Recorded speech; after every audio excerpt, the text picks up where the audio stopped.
إن الحمد لله نحمده ونستعينه ونستغفره ونعوذ بالله من شرور أنفسنا ومن سيئات أعمالنا من يهده الله فلا مضل له ومن يضلل فلا هادي له أشهد أن لا إله إلا الله وحده لا شريك له وأشهد أن محمدا عبده ورسوله اللهم صل على محمد وعلى آل محمد كما صليت على إبراهيم وعلى آل إبراهيم إنك حميد مجيد اللهم بارك على محمد وعلى آل محمد كما باركت على إبراهيم وعلى آل إبراهيم إنك حميد مجيد يا أيها الذين آمنوا اتقوا الله حق تقاته ولا تموتن إلا وأنتم مسلمون يا أيها الناس اتقوا ربكم الذي خلقكم من نفس واحدة وخلق منها زوجها وبث منهما رجالا كثيرا ونساء واتقوا الله الذي تساءلون به والأرحام إن الله كان عليكم رقيبا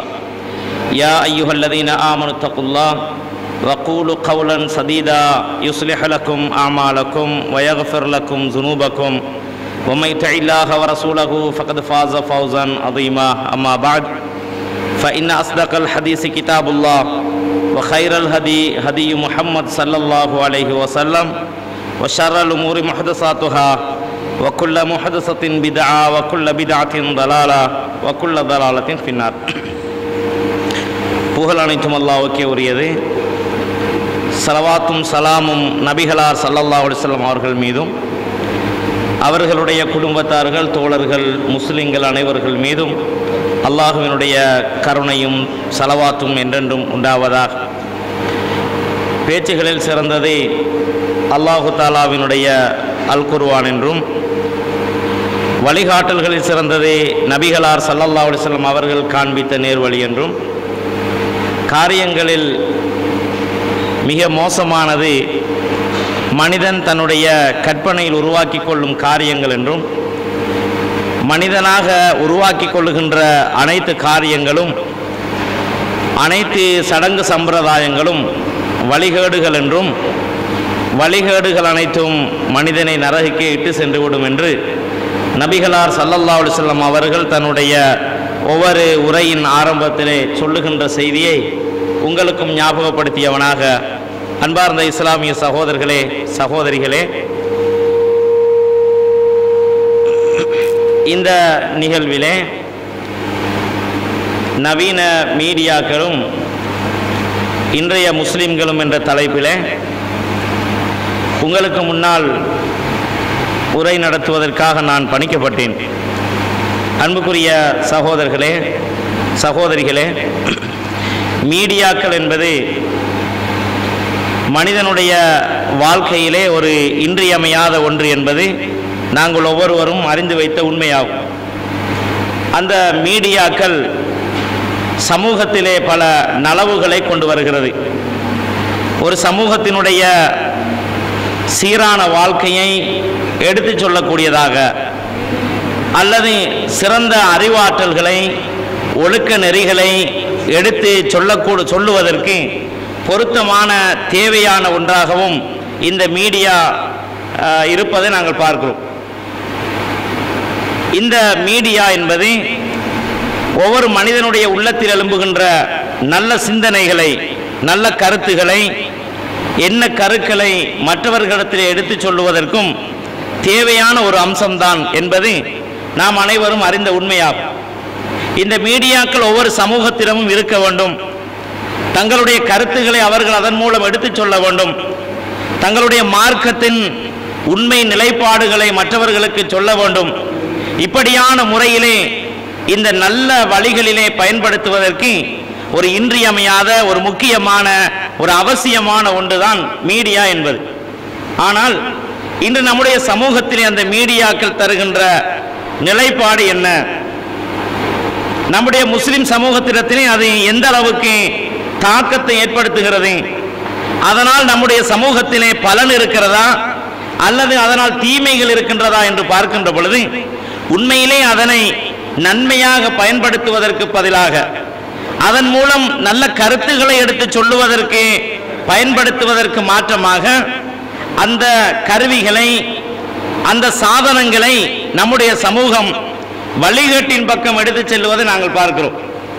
அந்த ஊடகங்கள் ஊடாக, மீடியாக்கள் மூலமாக நம்முடைய சமூகம் சீரழிந்து நரகத்தின் பால் தன்னுடைய வாழ்க்கையை எடுத்து செல்வதை நாங்கள் பார்க்கிறோம். எனவே அப்படியான அந்த மோசமான நிகழ்வுகளை அந்த மீடியாக்கள் நம்முடைய சமூகத்தில் எப்படியான பாதிப்புகளை ஏற்படுத்தியிருக்கிறது, அந்த மீடியாக்களினால் நம்முடைய சமூகம் எவ்வாறு சீரழிந்திருக்கிறார்கள், எத்தனையோ பேருடைய வாழ்க்கையை சீரழித்திருப்பதை நாங்கள் பார்க்கிறோம். நம்முடைய பிரதேசங்களிலும் அயல் பிரதேசங்களிலும் நாங்கள் நடைபெறுகின்ற மீடியாக்களினால் ஏற்படுகின்ற பாதிப்புகளை, இந்த ஊடகங்கள் செய்கின்ற மோசமான எளிய நிலைப்பாடுகளை நாங்கள் அன்றாடம் அதே மீடியாக்கள் மூலமாக நம்மால் காண முடிகிறது. இப்படியான ஒரு சில செய்திகளை, சில பகுதிகளில் நடந்த ஒரு சில உண்மை செய்திகளை உங்களிடத்திலே பகிர்வதன் மூலமாக மார்க்கம் அதற்கு என்ன வழிகாட்டுகிறது, மார்க்கம் எவ்வாறு அப்படியான அனாச்சாரங்களை எதிர்க்கிறது என்பன போன்ற விடயங்களை இந்த குறுகிய நேரத்துக்குள் நாங்கள் தெரிந்து கொள்வது மிக பொருத்தமாக இருக்கும். அன்பான இஸ்லாமிய சகோதரர்களே, சகோதரிகளே, இந்த மீடியாக்களிலே அதிகம் பாதிப்படைபவர்கள், அதிகமாக வழிகட்டு செல்பவர்கள் யார் என்று பார்த்தால் இளைஞர்களும் யுவதிகளுமாகத்தான் இருக்கிறார்கள். பெரும்பாலான இளைஞர்கள், பெரும்பாலான யுவதிகள், இளம் பெண்கள் எல்லாம் இந்த மீடியாக்களினால் பாதிப்படைந்து இந்த ஊடகங்கள் மூலமாக தங்களுடைய வாழ்க்கையை சீரழித்து விடுவதை நாங்கள் பார்க்கிறோம். அல்லாஹ் தஆலா அல் குர்ஆனிலே என்ன சொல்லுகிறான் என்று பார்த்தால், யா அய்யுஹல்லதீன ஆமனு கூ அன்ஃபுஸக்கும் வ அஹ்லீக்கும் நாரா என்று அல்லாஹ் தஆலா சொல்லி காட்டுகிறான். விசுவாசிகளே, உங்களையும் உங்கள் குடும்பத்தோரையும் நரக நெருப்பிலே இருந்து நீங்கள் காத்துக் கொள்ளுங்கள் என்று அல்லாஹ் சொல்லுகிறான். இன்னொரு இடத்தில் அல்லாஹ் சொல்லுகிறான், வகூதுஹன் நாசு வல் ஹிஜாரா, அந்த நரகத்தின் எரிபொருள் என்ன தெரியுமா, மனிதர்களும் கற்களும் தான் என்று அல்லாஹ் சொல்லுகிறான். ஒவ்வொரு குடும்ப தலைவனுக்கும் அல்லாஹ் சொல்லுகின்ற ஒரு செய்தி, ஒவ்வொரு குடும்ப தலைவியையும் பார்த்து அல்லாஹ் சொல்லுகிறான், விசுவாசிகளே, உங்களையும் நீங்கள் நரகத்தில் இருந்து காத்துக்கொள்ள வேண்டும், உங்களுடைய குடும்பத்தோரையும் நரக நெருப்பிலே இருந்து நீங்கள் பாதுகாத்துக் கொள்ள வேண்டும் என்று அல்லாஹ் சொல்லிவிட்டு சொல்லுகிறான். அந்த நரகம் என்பது என்னவென்றால் அதிலே எரிக்கப்படுகின்ற பொருள் மனிதர்களும் கற்களும் தான் என்று அல்லாஹ் சொல்லுகிறான். இப்படியான பயங்கரமான நரக நெருப்பிலே இருந்து உங்களை நீங்கள் காத்துக்கொள்ள வேண்டும், உங்களுடைய குடும்பத்தோரையும் மனைவி மக்களையும் நீங்கள் பாதுகாத்துக் கொள்ள வேண்டும் என்று அல்லாஹ் சொல்லுகிறான். அப்ப இந்த சாதனங்களை வாங்கி கொடுப்பவர்கள், இந்த ஊடகங்களை வீடுகளிலே நுழைப்பவர்கள் நிச்சயமாக அது ஒரு குடும்ப தலைவனாகத்தான் இருப்பார், அல்லது குடும்பத்திலே பொறுப்பாக இருக்கக்கூடியவர் தான் இப்படியான சாதனங்களை, இப்படியான பொருட்களை தன்னுடைய வீட்டிலே கொண்டு வந்து வைக்கிறார். இதன் மூலமாக தன்னுடைய மனைவி மக்கள், தன்னுடைய பிள்ளைகள் அனைவரும் சீரழிந்து இழிவான நிலைமைகளுக்கு தள்ளப்படுவதை நாங்கள் பார்க்கிறோம். இந்த மீடியாக்களினால் பலருடைய வாழ்க்கை பிரிந்திருப்பதை நாங்கள் பார்க்கிறோம். பலருடைய வாழ்க்கை அநியாயமாக வாழும் காலத்திலேயே, இளம் பருவத்திலேயே, திருமணமாகி ஓரிரு மாதங்களிலே, ஓரிரு வருடங்களிலே இந்த மீடியாக்களுடைய தாக்கத்தினால் பலருடைய வாழ்க்கை பிரிந்த வரலாறை நாங்கள் பார்க்கிறோம். நீங்கள் எல்லோரும் கேள்விப்பட்டிருப்பீர்கள், அண்மை காலத்திலே மட்டக்களப்பு மாவட்டத்திலே செங்கலடி என்ற பிரதேசத்திலே ஒரு தாயும் தந்தையும் கொல்லப்பட்டார்கள், தாயும் தந்தையும் கொலை செய்யப்பட்டார்கள். எதற்காக என்று பார்த்தால், தனக்கு தேவையான ஒரு காதலனை அடைந்து கொள்வதிலே, அந்த காதலை தான் அனுபவிக்க வேண்டும், தனக்கு அது கிடைக்க வேண்டும் என்று ஆசைப்பட்ட ஒரு பெண்மணி தன்னுடைய தாயின் தந்தையும் முட்டுக்கட்டையாக இருக்கின்ற பொழுது, அதை எதிர்ப்பவர்களாக தாயின் தந்தை மாறுகின்ற பொழுது, தன்னுடைய காதலுக்கு மறுப்பு தெரிவிக்கக்கூடியவர்களாக பெற்றோர்கள் மாறிய பொழுது, தன்னுடைய நண்பர்களை பயன்படுத்தி தாயையும் தந்தையும் கொலை செய்த வரலாற்றை அண்மை காலத்திலே நீங்கள் பார்த்திருப்பீர்கள். இப்படியான கொலைகளை, பெற்றோரையே கொலை செய்வதற்காக முற்படுகின்ற இளம் பெண்களை, யுவதிகளை நாங்கள் பார்க்கிறோம் என்றால் இந்த மீடியாக்களுடைய தாக்கம் எவ்வளவு மோசமாக இருக்கிறது. படங்களையும் தொடர் நாடகங்களையும் பார்த்து கவர்ந்து அந்த அதிலே இருக்கின்ற வழிமுறைகளை பின்பற்றி அதிலே காட்டப்படுகின்ற காட்சிகளை அப்படியே ரசித்து தன்னுடைய உள்ளத்திலே உள்வாங்கி அதே போன்று கொலையை தானும் செய்வதற்கு முற்படுவதை இன்றைய ஒவ்வொரு இளம் பெண்களிடத்திலும் இந்த நிலை இருப்பதை நாங்கள் பார்க்கிறோம்.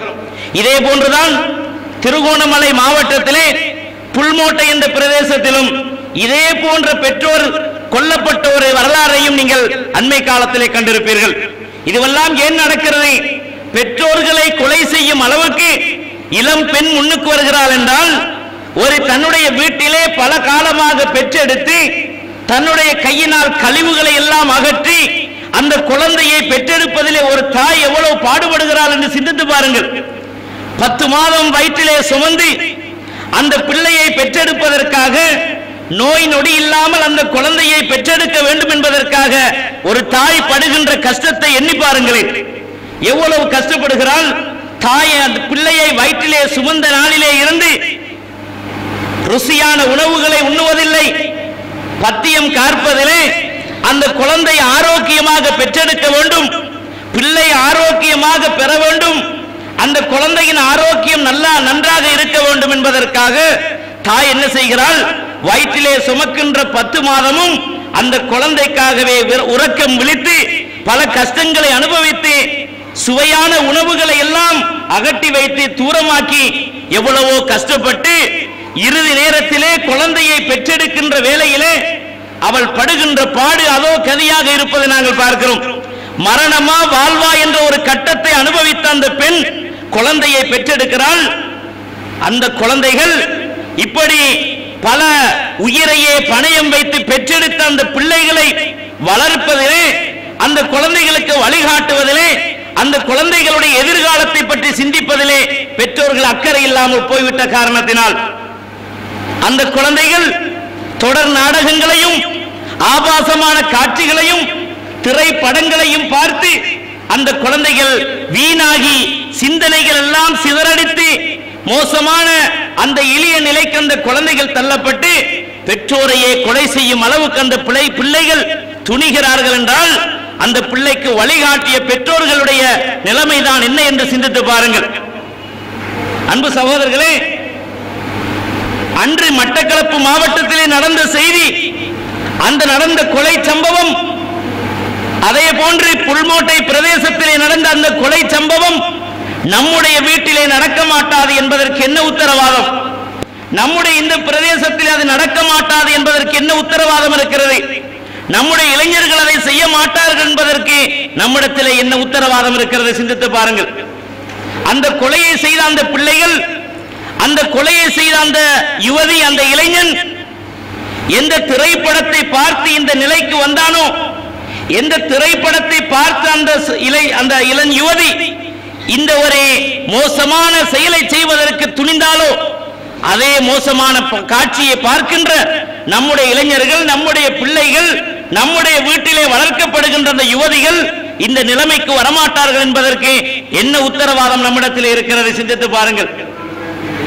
அன்று நடந்த அந்த கொலை சம்பவம் நாளை நமக்கும் நடக்காது என்று நம்மால் சொல்ல முடியுமா? அப்படி நம்முடைய குழந்தைகளை வளர்க்க முடியுமா என்று சிந்தித்து பாருங்கள். அதைத்தான் அல்லாஹ் சொல்லுகிறான், கு அன்ஃபுஸகும் வஅஹ்லீக்கும் நாரா, உங்களையும் உங்கள் குடும்பத்தோரையும் நரக நெருப்பிலே இருந்து காத்துக் கொள்ளுங்கள் என்று அல்லாஹ் சொல்லுகிறான். சகோதரர்களே, பிள்ளையை படிக்க வைக்க வேண்டும் என்பதற்காக எடுக்கின்ற முயற்சி, நம்முடைய பிள்ளைகள் இந்த உலக வாழ்க்கையிலே தலை சிறந்து வாழ வேண்டும், மதிப்போடு வாழ வேண்டும், கஷ்டமின்றி சுபீட்சியமான வாழ்க்கை வாழ வேண்டும் என்பதற்காக அந்த பிள்ளைகளுக்கு கல்வியை கொடுப்பதிலே நாம் எடுக்கின்ற அக்கறை, அந்த பிள்ளைகளுக்கு நல்ல ஒரு நிலைமையை இந்த உலகத்திலே ஒரு உயர்ந்த அந்தஸ்தை பெற்றுக் கொடுக்க வேண்டும் என்பதற்காக நாம் எடுக்கின்ற முயற்சி, இதே போன்று நம்முடைய பிள்ளைகள் சொர்க்கத்துக்கு தகுதியானவர்களாக இருக்க வேண்டும், அல்லாஹ்வினுடைய திருப்தியை பெற்ற ஒரு குழந்தையாக நம்முடைய பிள்ளை இருக்க வேண்டும். நாளை மறுமையிலே நம்மை சொர்க்கம் கொண்டு போவதற்குரிய குழந்தைகளாக அந்த பிள்ளைகள் மாற வேண்டும் என்பதற்காக நாம் என்ன நடவடிக்கை எடுக்கிறோம், அந்த பிள்ளைகளுக்காக என்ன வழிகாட்டுகிறோம் என்று சிந்தித்து பாருங்கள். படிக்கின்ற இளைஞர்களுடைய கையிலே பாருங்கள், கையடக்க தொலைபேசிகள் இருக்கின்றன. படிக்கின்ற ஒரு மாணவனுக்கு அது தேவையானதா? படிக்கின்ற ஒரு இளம் பெண்ணுக்கு அது தேவையா என்று சிந்தித்து பாருங்கள். பெற்றோர்கள் பணம் கொடுத்து அந்த கையடக்க தொலைபேசியை வாங்கி கொடுக்கிறார்கள். அந்த பிள்ளைகள் இரவு நேரங்களிலே யாரோடு பேசுகிறார்கள், எப்படியான நண்பர்களோடு உறவு வைத்திருக்கிறார்கள், ஆணோடு பேசுகிறார்களா பெண்ணோடு பேசுகிறார்களா என்றெல்லாம் நாம் பார்ப்பது கிடையாது. அந்த கையடக்க தொலைபேசிகளை ஒருமுறை நீங்கள் எடுத்து பாருங்கள். பார்க்க முடியுமான காட்சிகளா அவர்களுடைய அந்த தொலைபேசியில் இருக்கிறது. எவ்வளவு மோசமான, அநியாயமான, அட்டூழியமான, அட்டகாசமான செய்திகள் எல்லாம் அவர்களுடைய அந்த கையடக்க தொலைபேசியிலே இருக்கிறது என்று சிந்தித்து பாருங்கள். இளைஞர்கள் வழி தவறுவதற்கு பெற்றோர்கள் ஒரு காரணகர்த்தாவாக இருக்க முடியுமா என்று சிந்தித்து பாருங்கள். அன்பு சகோதரர்களே, இன்னும் ஒரு செய்தியை நீங்கள் சம்பவத்தை எடுத்து பார்க்க வேண்டும்.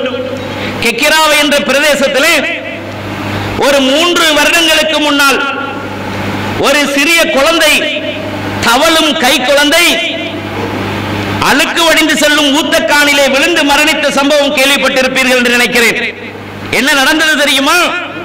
ஒரு பெண் என்ன செய்கிறாள் என்றால், தொலைக்காட்சியிலே தொடர் நாடகத்தை தொடர்ச்சியாக பார்த்து வருகின்ற ஒரு பெண் ஒரு நாள் தினம் என்ன செய்கிறாள், மாலை நேரத்திலே அந்த தொடர் நாடகத்தை பார்ப்பதற்காக வீட்டிலே அமர்ந்து கொண்டு மடியிலே குழந்தையை வைத்துக் கொண்டு அந்த தொலைக்காட்சியில் போகின்ற தொடர் நாடகத்தை பார்த்து ரசித்துக் கொண்டிருக்கிறாள்.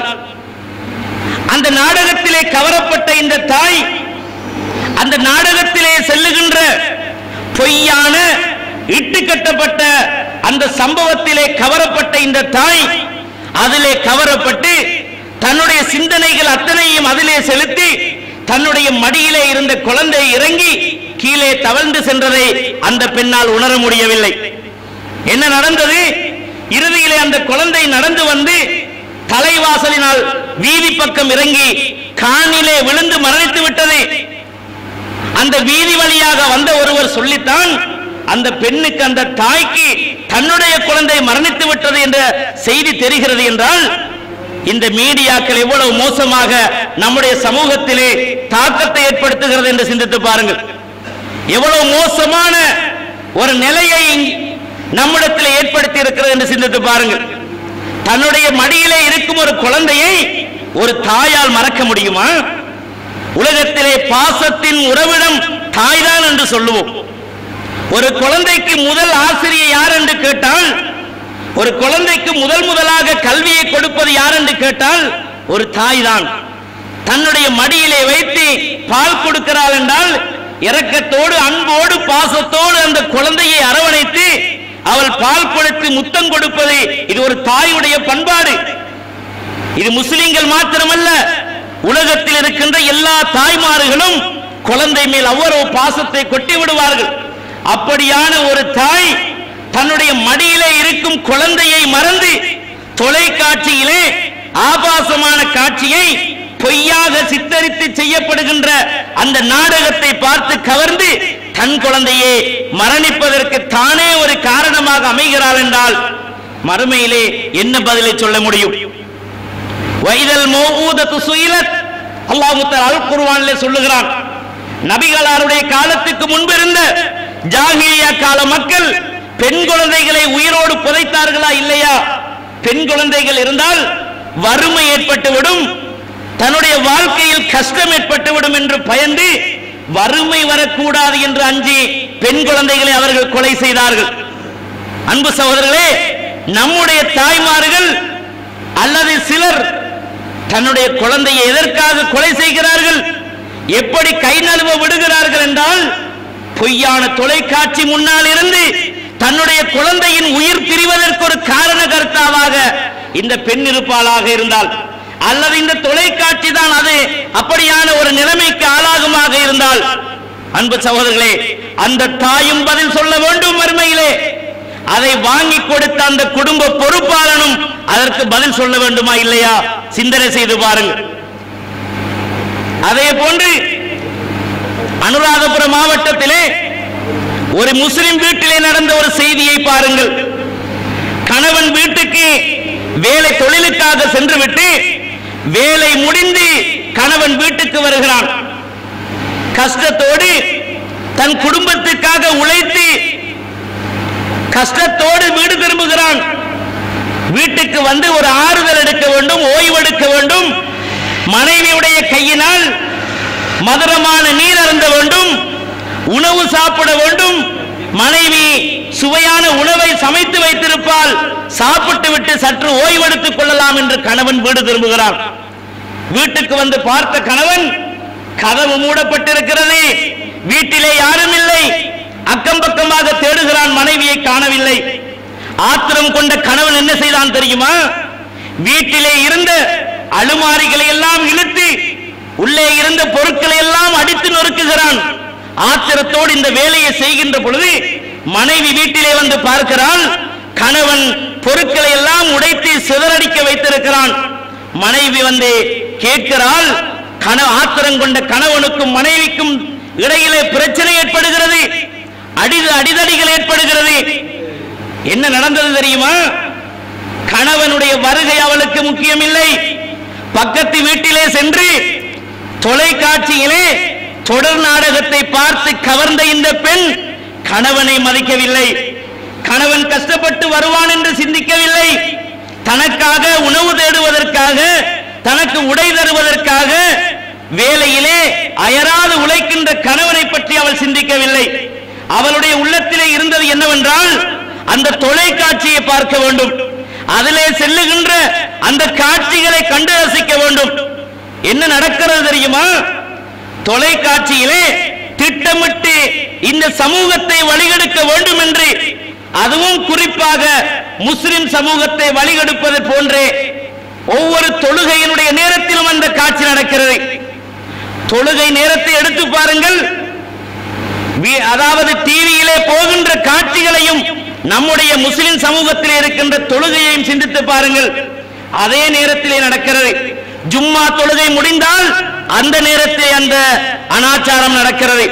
மகரிபுடைய தொழுகை வந்துவிட்டால் இஷாவுக்கும் மகரிபுக்கும் இடையிலே இப்படியான மோசமான காட்சி டிவியிலே இருக்கிறது.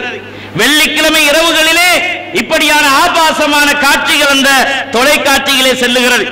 இவற்றை பார்த்து கவர்ந்து போன இந்த பெண்கள் கணவனை இழந்தாலும், பிள்ளையை இழந்தாலும், எதைத்தான் இழந்தாலும் அந்த தொடர் நாடகத்தை விட மாட்டார்கள்.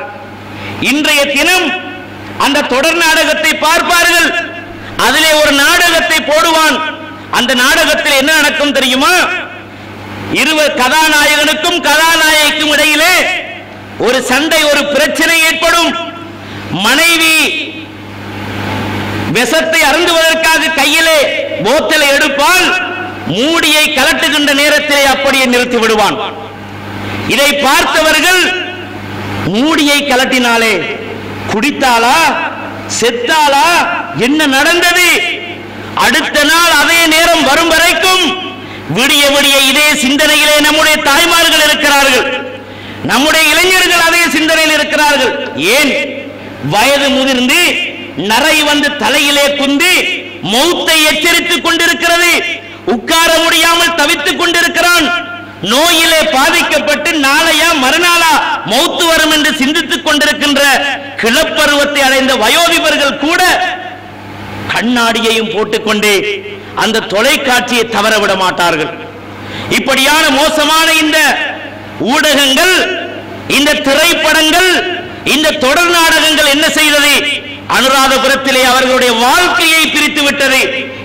கணவன் வீட்டுக்கு வந்து பார்க்கிறான், பக்கத்து வீட்டிலே அதாவது தொடர் நாடகம் பார்ப்பதற்காக மனைவி சென்று விட்டால், ஆத்திரம் கொண்ட கணவன் வீட்டிலே சாமான்களை எல்லாம் உடைத்து நொறுக்குகிறான். திரும்பி வந்த மனைவி ஆச்சரியமாக ஆத்திரத்தோடு கணவனை பார்த்து கேள்வி கேட்கிறாள். ஆத்திரம் கொண்ட கணவன் அடிக்கிறான். எங்கே போகிறது? காணிக்கோட்டுக்கு வழக்கு வருகிறது.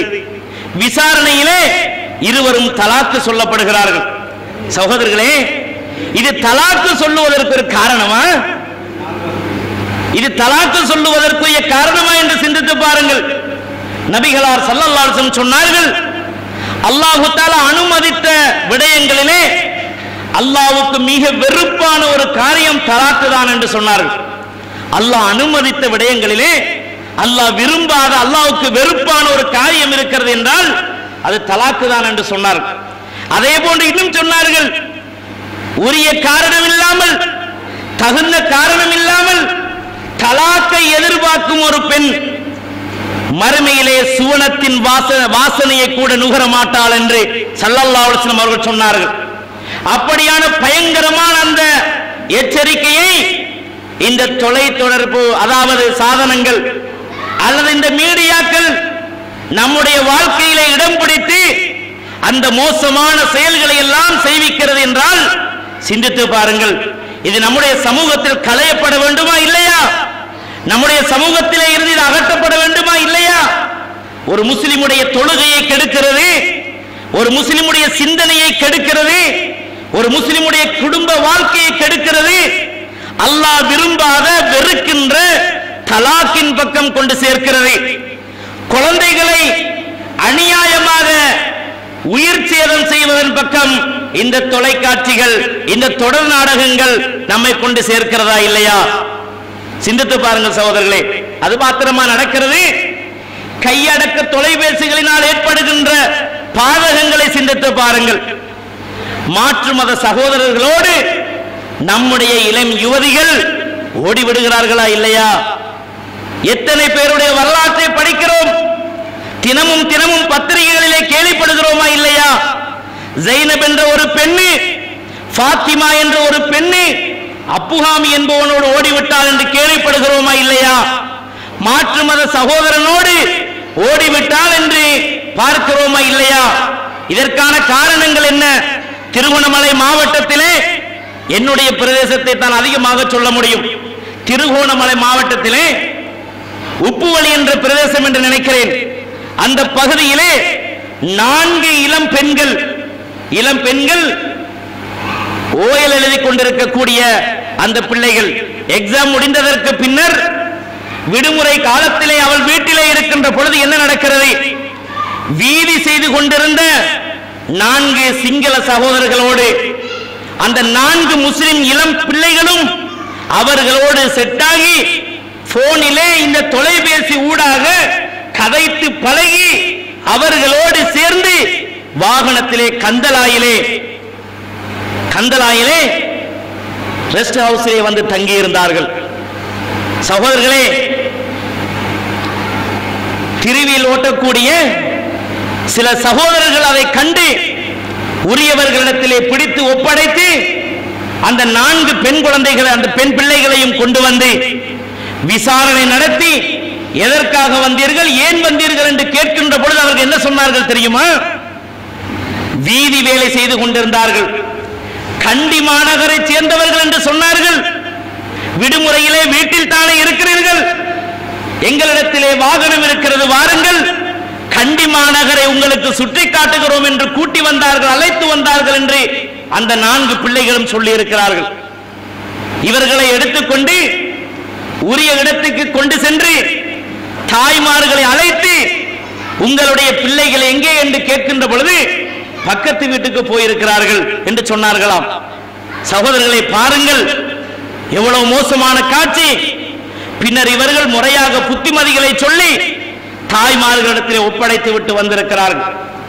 அதனை போட்டோ கூட செய்து வைத்திருந்தார்கள். அவர்களை பிடித்ததற்கான ஆதாரமாக அவர்களை போட்டோக்கள் எடுத்து வைத்திருந்தார்கள். எவ்வளவு மோசமாக இருக்கிறது நம்முடைய சமூகத்தில், எவ்வளவு சீரழிவுகள். எதனால் இந்த தொடர்பு? எப்படி அந்த மாற்று மத சகோதரர்களோடு இவர்களுக்கு தொடர்பு ஏற்பட்டது என்று பார்த்தால் எல்லாமே கையடக்கு தொலைபேசிகள் செய்த வேலைதான் என்று பார்க்கிறோம். அந்த தொலைபேசிகள் ஊடாக தன்னுடைய ஆசைகளை கிளறக்கூடிய மோசமான காட்சிகளை பார்க்கிறார்கள்.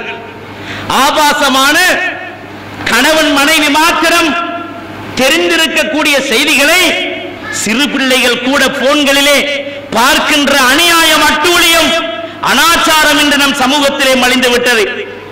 அன்பான சகோதரர்களே, இப்படியான அனாச்சாரங்கள், இப்படியான அநியாயங்களும் அட்டூழியங்களும் தலை தூக்கி ஆடுமாக இருந்தால், நம்முடைய சமூகத்திலே இப்படியான தலைவிதிகள் மேலோங்குமாக இருந்தால், அதிகரிக்குமாக இருந்தால், அல்லது இருக்கின்ற இந்த மோசமான நிலைமைகளை நாம் நிறுத்தவில்லை என்றால், அதற்காக பெற்றோர்கள் உரிய நடவடிக்கைகளை எடுத்து அந்த குழந்தைகளை அந்த பிள்ளைகளை, வளரும் வாலிபர்களை, இளைஞர்களை, அந்த யுவதிகளுக்கு சிறந்த வழியை நாம் காட்டவில்லை என்றால் நமக்கு ஏற்படும் தண்டனை என்ன தெரியுமா?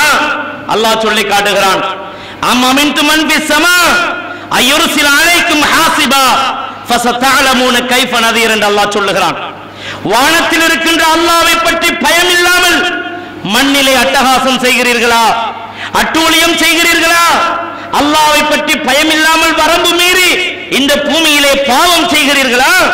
அல்லாஹ் நினைத்தால் வானத்திலிருந்து இறங்கும் மழையை உங்கள் மீது கல்லால் பொழிவிப்பான் என்று அல்லாஹ் சொல்லுகிறான்.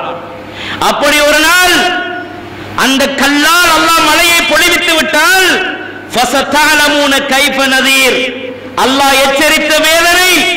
அல் குர்ஆனிலே இதை செய்யாதீர்கள், இந்த பாவம் தலை தூக்குமாக இருந்தால் வானத்திலிருந்து பொழியும் மழையை கல்லால் பொழிவிப்பேன் என்று அல்லாஹ் எச்சரித்தானே, இந்த வேதனை எப்படி இருக்கும் என்று உணர்ந்து கொள்வீர்கள் என்று அல்லாஹ் சொல்லுகிறான்.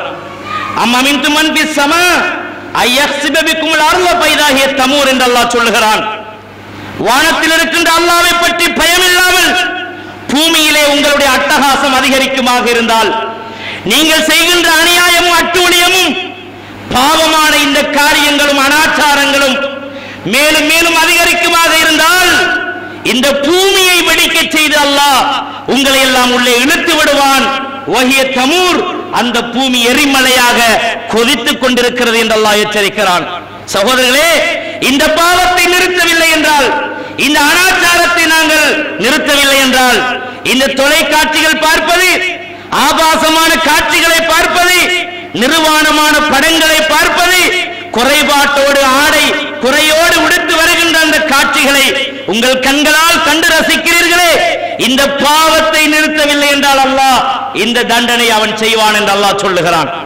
அன்பு சகோதரர்களே, இது ஆச்சரியமான செய்தி ஒன்றும் கிடையாது. அல்லாஹ் ஒரு காலத்திலே ஒரு சமூகத்தை அப்படி அழித்தான், அதை சொல்லி காட்டுகிறான். அலம் தர கைஃப ஃபஅல ரப்புக பி அஸ்ஹாபில் ஃபீல், காபாவை உடைக்க வந்த யானை படையை உம்முடைய இறைவன் என்ன செய்தான் என்று நபியே உனக்கு தெரியாதா? அல்லாஹ் கேட்கிறான். யானை படையை, காபாவை உடைப்பதற்காக யானை படையை திரட்டி வந்தார்களே, அந்த படையை உம்முடைய ரப்பு என்ன செய்தான் என்று தெரியுமா நபியே என்று கேட்டுவிட்டு அல்லாஹ் சொல்லுகிறான். சுடப்பட்ட சிறு கற்களை சுமந்து வந்த அபாபீல் என்ற பறவைகளை கொண்டு அந்த கற்களை எரிந்து காஸ்பிம் மகூல், சப்பி துப்பப்பட்ட வைக்கோலை போன்று அந்த சமூகத்தை நாம் ஆக்கவில்லையா நபியே என்று அல்லாஹ் கேட்கிறான். அன்பு சகோதரர்களே, அபாபீல் என்ற பறவையை அனுப்பி அல்லாஹ் அவனுடைய காபாவை உடைக்க வந்த படையை கல்மலை போன்று பறவைகளுடைய சொண்டுகளால் தூக்கி வந்த கற்களை கொண்டு அப்படியே அந்த சமூகத்தை அழித்ததாக அல்லாஹ் சொல்லி காட்டுகிறான். இப்பொழுது நமக்கு எச்சரிக்கிறான். உங்களுடைய பாவம் தலை தூக்குமாக இருந்தால், உங்களுடைய அட்டகாசம் இந்த மண்ணிலே மிதமின்றி இருக்குமாக இருந்தால், வானிலிருந்து பொழியும் மழையை உங்கள் மீது கல்லால் பொழிவிப்பேன் என்று அல்லாஹ் சொல்லுகிறான். அப்படி ஒரு காலம் அது பொழிந்து விட்டால் அந்த வேதனை எப்படி இருக்கும் என்று நீங்கள் அறிந்து கொள்வீர்கள் என்று அல்லாஹ் சொல்லுகிறான். சகோதரர்களே, பயப்பட வேண்டாமா? அஞ்சக்கூடாதா? ஒரு சில காலங்களுக்கு முன்னால் சுனாமி என்ற பேரலையினால் நம்முடைய சமூகத்தில் பாதி அழிந்து விடவில்லையா? எத்தனை ஊர்களிலே எரிமலைகள் வெடித்து அதிலே காணாமல், கரை காண முடியாமல், இனம் தெரியாமல் அழிந்து போன சமூகத்தை நாம் பார்க்கவில்லையா? அன்றாடம் மீடியாக்களிலே, தொலைத்தொடர்பு சாதனங்கள் மூலமாக கடல்களிலே பற்றி எரிகின்ற எரிமலைகளை நீங்கள் எல்லாம் பார்க்கவில்லையா? தண்ணீர் மூடுகிறது, கடலுக்குள்ள எரிமலை பத்துகிறது. தண்ணீர் அகன்று விட்டாலும் அந்த மலை, அந்த நெருப்பு அணையவில்லையே. அல்லாஹ் சொல்லுகிறான், இது போன்றுதான் பூமிக்கு கீழே நெருப்பு கொதித்துக் கொண்டிருக்கிறது. உங்களுடைய பாவம், அநியாயம் இந்த உலகத்திலே தலை தூக்குமாக இருந்தால் இந்த பூமியை வெடிக்க செய்து உங்களை எல்லாம் உள்ளே இழுத்து விடுவேன் என்று அல்லாஹ் சொல்லுகிறானே. சுக்குநூறாக, சாம்பலாக மடிந்து விடுவோமே, பயப்பட வேண்டாமா? அன்பு சகோதரர்களே, இதயமுள்ள ஒரு இளைஞனாக இருந்தால், சிந்தனை மிக்க ஒரு சமூகமாக இருந்தால், அல்லாஹ்வை பயப்படுபவர்களாக நாம் இருந்தால், ரப்புல் ஆலமீன் மீது நமக்கு நம்பிக்கை இருந்தால், இன்றோடு இந்த பாவத்தை நாம் நிறுத்த வேண்டும். நம்முடைய பிள்ளைகளிலே இருக்கின்ற தொலைபேசிகளை நாம் எடுத்து பார்க்க வேண்டும். எதற்காக அதை பயன்படுத்துகிறார்கள், யாரோடு பேசுகிறார்கள், என்ன முறையிலே அந்த மெசேஜ்களை அனுப்புகிறார்கள் என்றெல்லாம் நாம் பார்க்க கடமைப்பட்டிருக்கிறோம். மறுமையிலே நிச்சயமாக அல்லாஹ் ஒவ்வொரு தந்தையையும் ஒவ்வொரு தாயையும் நிறுத்தி அல்லாஹ் உங்களுடைய பிள்ளைகள் செய்யும் குற்றத்தை பற்றி மறுமையில் அல்லாஹ் விசாரிப்பான். அல்லாஹ் குர்ஆனிலே சொல்லுகிறார், நபிகளார் ஸல்லல்லாஹு அலைஹி வஸல்லம் சொல்லுகிறார்கள், அலா குல்லுக்கும் ராயின் வ குல்லுக்கும் மஸ்ஊலுன் அன் ரஅய்யத்திஹி என்று சொல்லுகிறார்கள். அறிந்து கொள்ளுங்கள் மனிதர்களே, நீங்கள் ஒவ்வொருவரும் உலகத்திலே பொறுப்பாளர்கள், உங்களுடைய பொறுப்புகளை பற்றி நாளை மறுமையிலே நீங்கள் விசாரிக்கப்படுவீர்கள். சொல்லிவிட்டு ரசூலுல்லாஹ் சொன்னார்கள், ஒரு தலைவன் தன்னுடைய பிரஜைகளை பற்றி மறுமையில் விசாரிக்கப்படுவான். ஒரு தலைமைத்துவத்திலே இருந்தவன் தனக்கு கீழால் இருந்தவர்களை எப்படி பராமரித்தாய், அவனுக்கு என்ன வழியை காட்டினாய், நன்மைகளை எப்படி சொன்னாய், தீமைகளிலே இருந்த அவர்களை நீ எவ்வாறு காப்பாற்றினாய், அதற்கு என்ன வழி செய்தாய் என்று மறுமையில் இந்த தலைவனை அல்லாஹ் நிச்சயமாக விசாரிப்பான் என்று ஸல்லல்லாஹு அலைஹி வஸல்லம் சொல்லுகிறார். அதே போன்று ஒவ்வொரு குடும்ப தலைவனும் ஒவ்வொரு தந்தையும் தன்னுடைய குடும்பத்துக்கு பொறுப்பாக இருக்கின்ற ஒவ்வொருவனும் மறுமையிலே உன்னுடைய குடும்பத்தை எவ்வாறு நடத்தினாய் என்று, உன்னுடைய பிள்ளைகளை எவ்வாறு பராமரித்தாய், உன்னுடைய மனைவியை நீ எவ்வாறு பராமரித்தாய் என்று நிச்சயமாக மறுமையில் அல்லாஹ் கேட்பான். அதற்கு பதில் சொல்லியாக வேண்டும். அதே போன்று ஸல்லல்லாஹு அலைஹி வஸல்லம் சொன்னார்கள், ஒவ்வொரு பெண்ணும் தன்னுடைய கணவன் வீட்டை விட்டு வெளியிலே சென்று விட்டால் தன்னுடைய மானத்தையும் தன்னுடைய கற்பையும் பிள்ளைகளையும் கணவனின் சொத்துக்களையும் பாதுகாப்பது அவருடைய கடமை என்று ஸல்லல்லாஹு சொன்னார்கள். நாளை மறுமையிலே இந்த பொறுப்பை பற்றி அந்த பெண் அந்த தாய் கேட்கப்படுவாள். உன்னுடைய பிள்ளை என்ன செய்தது, நீ என்ன செய்தாய், அந்த பிள்ளை படம் பார்க்கிறது என்றால் அதை தடுத்து நிறுத்தினாயா, அந்த பிள்ளை மோசமான காட்சியை பார்க்கிறது என்றால் அது பார்க்க கூடாது என்று நீ தடுத்தாயா, எந்த முறையிலே உன்னுடைய பிள்ளையை வளர்த்தாய் என்று நிச்சயமாக மறுமையிலே நபிகளார் ஸல்லல்லாஹு அலைஹி சொல்லுகிறார்கள், அல்லாஹ் உங்களிடத்திலே கேட்பான். அதற்கு நிச்சயமாக நீங்கள் பதில் சொல்லியாக வேண்டும் என்று சொன்ன ரசூலுல்லாஹ் சொன்னார்கள், உலகத்தில் வாழுகின்ற நீங்கள் ஒவ்வொருவரும் பொறுப்பாளர்கள், உங்கள் பொறுப்பு பற்றி மறுமையில் விசாரிக்கப்படுவீர்கள். இன்னும் சொன்னார்கள் ஸல்லல்லாஹு அலைஹி வஸல்லம் அவர்கள், மறுமையிலே அல்லாஹு தஆலா ஒவ்வொரு மனிதனிடத்திலையும் கேட்பான், உன்னுடைய வாலிபத்தை நீ எவ்வாறு கழித்தாய், உன்னுடைய இளமை பருவத்தை நீ எவ்வாறு கழித்தாய் என்று அல்லாஹ் கேட்பான். நான் தொலைக்காட்சி பார்த்தேன், தொடர் நாடகம் பார்த்தேன், என்னுடைய கண்களால் ஆபாசமான காட்சியை பார்த்தேன் என்று சொல்ல முடியுமா? இளைஞர்களை சிந்தித்து பாருங்களேன். இன்றைய இளைஞர்கள் நீங்கள் நாளைய ஒரு சமூகத்தின் தலைவர்கள், உங்களால் ஒரு சமூகம் வளர்க்கப்பட வேண்டும். இன்று நீங்கள் பொறுப்பற்றவர்களாக இருந்தாலும் நாளை நீங்கள் எல்லோரும் உங்களுக்கு ஒரு பிள்ளையும் உங்களுக்கு என்று ஒரு மனைவியும். சகோதரிகளே, இளமை பருவத்திலே இருக்கின்ற நீங்கள் பொறுப்பற்றவர்களாக சிந்தனையற்றவர்களாக பாவக்கரைகளிலே நீங்கள் மூழ்கிவிட வேண்டாம். நாளை நீங்கள் ஒரு தாய், நாளை உங்களுக்கு ஒரு குழந்தை கையிலே இருக்கும். மறுமையிலே நீங்கள் என்ன அட்டகாசத்தை மண்ணிலே செய்கிறீர்களோ அதை பார்த்து உங்கள் பிள்ளை பழகுமா இல்லையா, மறுமையிலே அல்லாஹ் இதற்காக தண்டிப்பானா இல்லையா என்று சிந்தித்து பாருங்கள். எனவே உங்களிடத்திலே இருந்து வளர்கின்ற குழந்தைகளுக்கு நல்ல பண்பாட்டை நீங்கள் பழக்க வேண்டும், நல்ல பழக்க வழக்கங்களை அவர்களுக்கு நீங்கள் கற்றுக் கொடுக்க வேண்டும். உங்களை பார்த்து நல்ல பண்பாட்டை அந்த பிள்ளைகள் பெற்றுக் கொள்ள வேண்டும். அப்படியான சிறந்த தாய்களாக நீங்கள் இருக்க வேண்டும். சகோதரிகளை எண்ணி பாருங்கள், சுமையா ரலியல்லாஹு அன்ஹா அவர்களுடைய வாழ்க்கையை சிந்தித்து பாருங்கள். அவர்கள் வாழ்ந்த காலம் நம்மை போன்றல்ல, காட்டு முராண்டித்தனமான வாழ்க்கை. குடியிலும் சூதாடுவதிலும் மோசமான உறவுகளிலே ஈடுபடுவதுதான் அவர்களுடைய வாழ்க்கையாக இருந்தது. ஒருவன் பல பெண்களை மனைவியாக வைத்துக் கொள்ளும் மோசமான காட்சி இருந்த ஒரு காலத்திலே வாழ்ந்தவர்கள் தான் அவர்கள். ஆனால் எப்பொழுது அவர்களுக்கு இஸ்லாம் கிடைத்ததோ, எப்பொழுது அவர்களுடைய கையிலே அல் குர்ஆன் வந்து சேர்ந்ததோ, எப்பொழுது அல்லாஹ்வுடைய தூதர் வந்து அவர்களுக்கு வழிகாட்டினார்களோ, அதனை தன்னுடைய வாழ்க்கையின் வழிகாட்டியாக எடுத்து அல்லாஹ்வுடைய தூதரை ஒரு நபியாக பின்பற்றி தன்னுடைய வாழ்க்கையில் இருந்த அனாச்சாரங்களை எல்லாம் ஒதுக்கி மனித புனிதர்களாக இந்த உலகத்திலே வாழ்ந்து காட்டினார்களா இல்லையா? சகோதரிகளே, உங்களிடத்திலே இஸ்லாம் எதை கேட்கிறது? உங்களுடைய உயிரை கேட்கிறதா? உங்களுடைய பொருளை கேட்கிறதா? உங்களுடைய உயிரை தியாகம் செய்யுங்கள் என்று இன்று கேட்கிறதா? அந்த நிலை உங்களிடத்தில் இருக்கிறதா? எண்ணி பாருங்களேன். உங்களுக்கு முன்பு வாழ்ந்த சஹாபாக்களுடைய நிலையை சிந்தித்து பாருங்கள். மார்க்கத்துக்காக உயிரை கொடுத்தார்கள். சுமையா ரலியல்லாஹு அன்ஹா அவர்கள் இஸ்லாத்திலே உறுதியாக இருந்ததற்காக, மார்க்கத்தை தன்னுடைய வாழ்க்கையின் வழியாக பின்பற்றியதற்காக ஆடைகள் களையப்பட்டு ஈச்சம் குற்றியிலே கட்டப்பட்டு அவள் அம்பால் குத்தி மரணிக்க செய்யப்பட்டாரா இல்லையா? சகோதரிகளே, நம்மிடத்திலே உயிரை கேட்கிறோமா? உயிரை விடுமாறு சொல்லப்படுகிறதா? என்ன சொல்லப்படுகிறது என்றால், அட்டகாசமான வாழ்க்கையை விடுங்கள், எதை பார்க்க வேண்டாம் என்று இஸ்லாம் சொல்லுகிறதோ அந்த மோசமான காட்சியை பார்க்காதீர்கள் என்று சொன்னால், அதை கூட விடுவதற்கு நமக்கு நம்முடைய மனதிலே இடம் வரவில்லை என்றால் நம்மிடத்தில் என்ன மார்க்கம் இருக்கிறது? சிந்தித்து பாருங்கள். உமர் இப்னு அபி சலமா ரலியல்லாஹு அன்ஹு அவர்களுடைய ஒரு வரலாறை பாருங்கள். உமர் இப்னு அபி சலமா என்று சொல்லக்கூடிய நபித்தோழர் சொல்லுகிறார், நான் ஒரு சிறுவனாக இருக்கும் பொழுது நபிகளார் ஸல்லல்லாஹு அலைஹி வஸல்லம் அவருடைய பராமரிப்பிலே நான் வளர்ந்து வந்தேன். ஒரு நாள் ரசூலுல்லாஹ் ஒரு சகனிலே, ஒரு தட்டிலே அமர்ந்து சில சஹாபாக்களோடு உணவு சாப்பிட்டுக் கொண்டிருந்தார்கள். அந்த நேரத்திலே நானும் நபிகளாரோடு உணவு சாப்பிட்டேன், சிறுவனாக இருந்தேன்.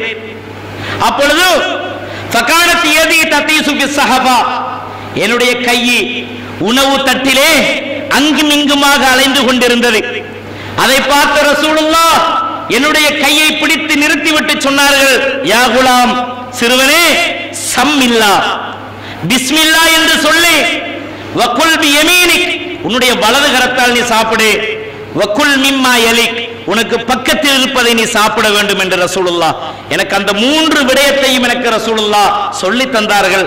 நான் சிறுவனாக இருக்கும் பொழுது சொல்லிவிட்டு சொல்லுகிறார், என்னுடைய வாழ்க்கையில் நபிகளாரின் இந்த வழிகாட்டலை நான் என்னுடைய உயிர் இருக்கும் வரைக்கும் நான் அதை விட்டதே இல்லை என்று சொல்லுகிறார்.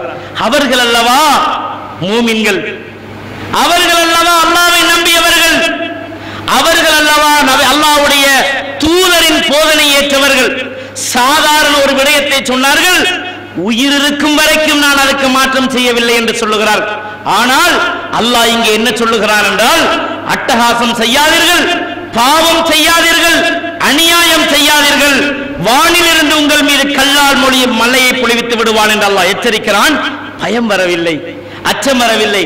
நபிகளார் ஸல்லல்லாஹு அலைஹி வஸல்லம் சொன்னார்கள், வெள்ளிக்கிழமை வந்துவிட்டால் உலகத்திலே இருக்கின்ற எல்லா உயிரினங்களும் பயப்படுகிறதாம். உலகத்திலே உள்ள எல்லா உயிரினங்களும் பயப்படுகிறது. ஏன் தெரியுமா? வெள்ளிக்கிழமை ஒரு நாள் தான் இந்த உலகம் அழியும். ரசூலுல்லாஹ் சொன்னார்கள், இந்த உலகம் வெள்ளிக்கிழமையில் படைக்கப்பட்டது, ஆரம்பிக்கப்பட்டது. அதே போன்று வெள்ளிக்கிழமையில் தான் ஆதம் அலைஹிஸ்ஸலாம் படைக்கப்பட்டார். அதே வெள்ளிக்கிழமை சொர்க்கத்திலே இருந்து அவர் வெளியேற்றப்பட்டார். அதே வெள்ளிக்கிழமை இந்த உலகம் அழியும் என்றார்கள். அதனால் உலகத்திலே இருக்கின்ற எல்லா உயிரினங்களும் வெள்ளிக்கிழமை வந்துவிட்டால் அச்சப்படுகிறது. இந்த மனிதன் பாவக்கரையிலே இருக்கிறான். வெள்ளிக்கிழமை என்று பாராமல், உலகம் அழியும் நாளே என்று பாராமல், இன்றைய தினம் உலகம் அழிந்து விடுமோ என்று பயப்பட்டு பள்ளி வாயிலிலே அமர்ந்து 5 நேர தொழுகையையும் முறையாக தொழுது துஆ செய்து தௌபா செய்ய வேண்டிய மனிதன் பாவமான காட்சியிலே, அனாச்சாரத்திலே கதவுகளை எல்லாம் மூடிவிட்டு தன்னந்தனிமையிலே இருந்து ஆபாசமான காட்சியை பார்க்கிறான். விடிய விடிய பாடல்களை, இசையுடன் கூடிய பாடல்களை தன்னுடைய காதுகளால் படுக்கையில் அமர்ந்து கொண்டு பார்த்து உறங்குகிறான் என்றால் என்ன நிச்சயம் உனக்கு நாளை விழிப்பாய் என்று. அன்பு சகோதரனே, இளைஞரே, சிந்தித்து பாருங்கள். இந்த நிலையிலே நாம் மரணித்தால் நம்முடைய நிலை என்ன ஆவது? பாடல் கேட்டுக்கொண்டு உறங்குகிறீர்களே, அதே நிலையிலே உங்களுக்கு விழிப்பு வரவில்லை. உங்களுடைய உயிரை மலக்குல் மௌத் பிடுங்கிவிட்டால் மறுமையில் அல்லாஹ்வை நீங்கள் எப்படி பார்ப்பீர்கள்? சிந்தித்து பாருங்களேன். எந்த பயமும் இல்லையே, எந்த அச்சமும் இல்லையே. உலகம் அழியும் நாள் வெள்ளிக்கிழமை, அந்த நாளிலேயாவது பயப்படுவோம் என்ற ஒரு சிந்தனையாவது நமக்கு இருக்கிறதா என்று சிந்தித்து பாருங்களேன் சகோதரர்களே. எவ்வளவு அட்டகாசம் செய்கிறோம், எவ்வளவு அநியாயம் செய்கிறோம். இது மாத்திரமா நடக்கிறது? இன்னும் ஒரு செய்தியை உங்களிடத்திலே சொல்ல வேண்டும். கவலையான செய்தி. ஒரு குடும்பத்திலே நடந்த ஒரு செய்தி, அந்த குடும்பத்தை போன்று நாளை நமது வீட்டில் நடக்கலாம், பக்கத்து வீட்டிலே நடக்கலாம். சிந்திக்க வேண்டும், பயப்பட வேண்டும். என்ன செய்தி தெரியுமா? சொல்லுவதற்கே வெட்கமாக நாவு கூசுகிறது. இருந்தாலும் படிப்பினைக்காக அந்த செய்தியை உங்களுக்கு சொல்ல வேண்டும் என்று ஆசைப்படுகிறேன். ஒரு ஊரிலே உண்மையான ஒரு செய்தி, இடங்களை சொல்ல மனசிலே இடமில்லை, அதனால் மறைமுகமாக உங்களுக்கு சொல்லுகிறேன். ஒரு இடத்திலே என்ன நடக்கிறது? ஒருவன் திருமணம் முடிக்கிறான். தனது எதிர் வீட்டிலே உள்ள பிள்ளை திருமணம் பேசி விரும்பி முறையாக திருமணம் முடிக்கிறார்கள். குழந்தைகள் எதுவும் இல்லை. திருமணம் முடித்து ஒரு வருடம் கூட ஆகவில்லை. திருமணம் முடித்துவிட்டு அந்த பெண்ணை, அந்த இளம் பெண்ணை வீட்டிலே வைத்துவிட்டு கணவன் வேலை வாய்ப்போடு வெளிநாடு செல்லுகிறார். வெளிநாட்டுக்கு சென்று அந்த மனைவியையும் எடுத்து அங்கே 3 மாதத்திலே எடுத்து வெளிநாட்டிலே வேலை செய்துவிட்டு பின்னர் மனைவியை தனிமையிலே அனுப்பி விடுகிறார். ஊருக்கு வந்து சேர்ந்து விடுகிறாள். கணவன் வெளிநாட்டிலே இருக்கிறான். இப்ப கணவன் மனைவியோடு பேச வேண்டுமே, நாள்தோறும் பேச வேண்டும், முகத்தை பார்க்க வேண்டும். அதற்கு என்ன செய்வார்கள்? ஒரு கம்ப்யூட்டரை வாங்குவார்கள், ஒரு கணினியை வாங்குவார்கள், ஸ்கைப் என்ற சாஃப்ட்வேர் அதில் போடுவார்கள். போட்டுவிட்டு என்ன செய்வார்கள்?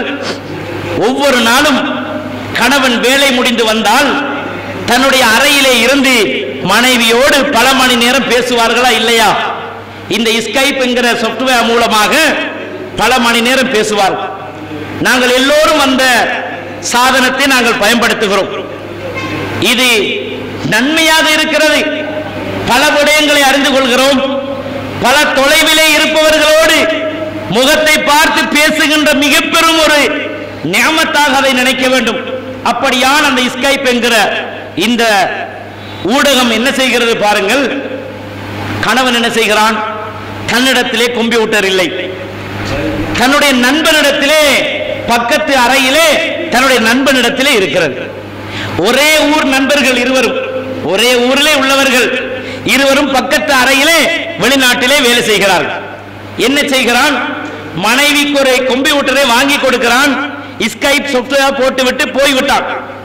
தன்னுடைய நண்பனின் அறையிலே இருந்து மனைவியோடு பேசுவான். தினமும் பேசுவார்கள்.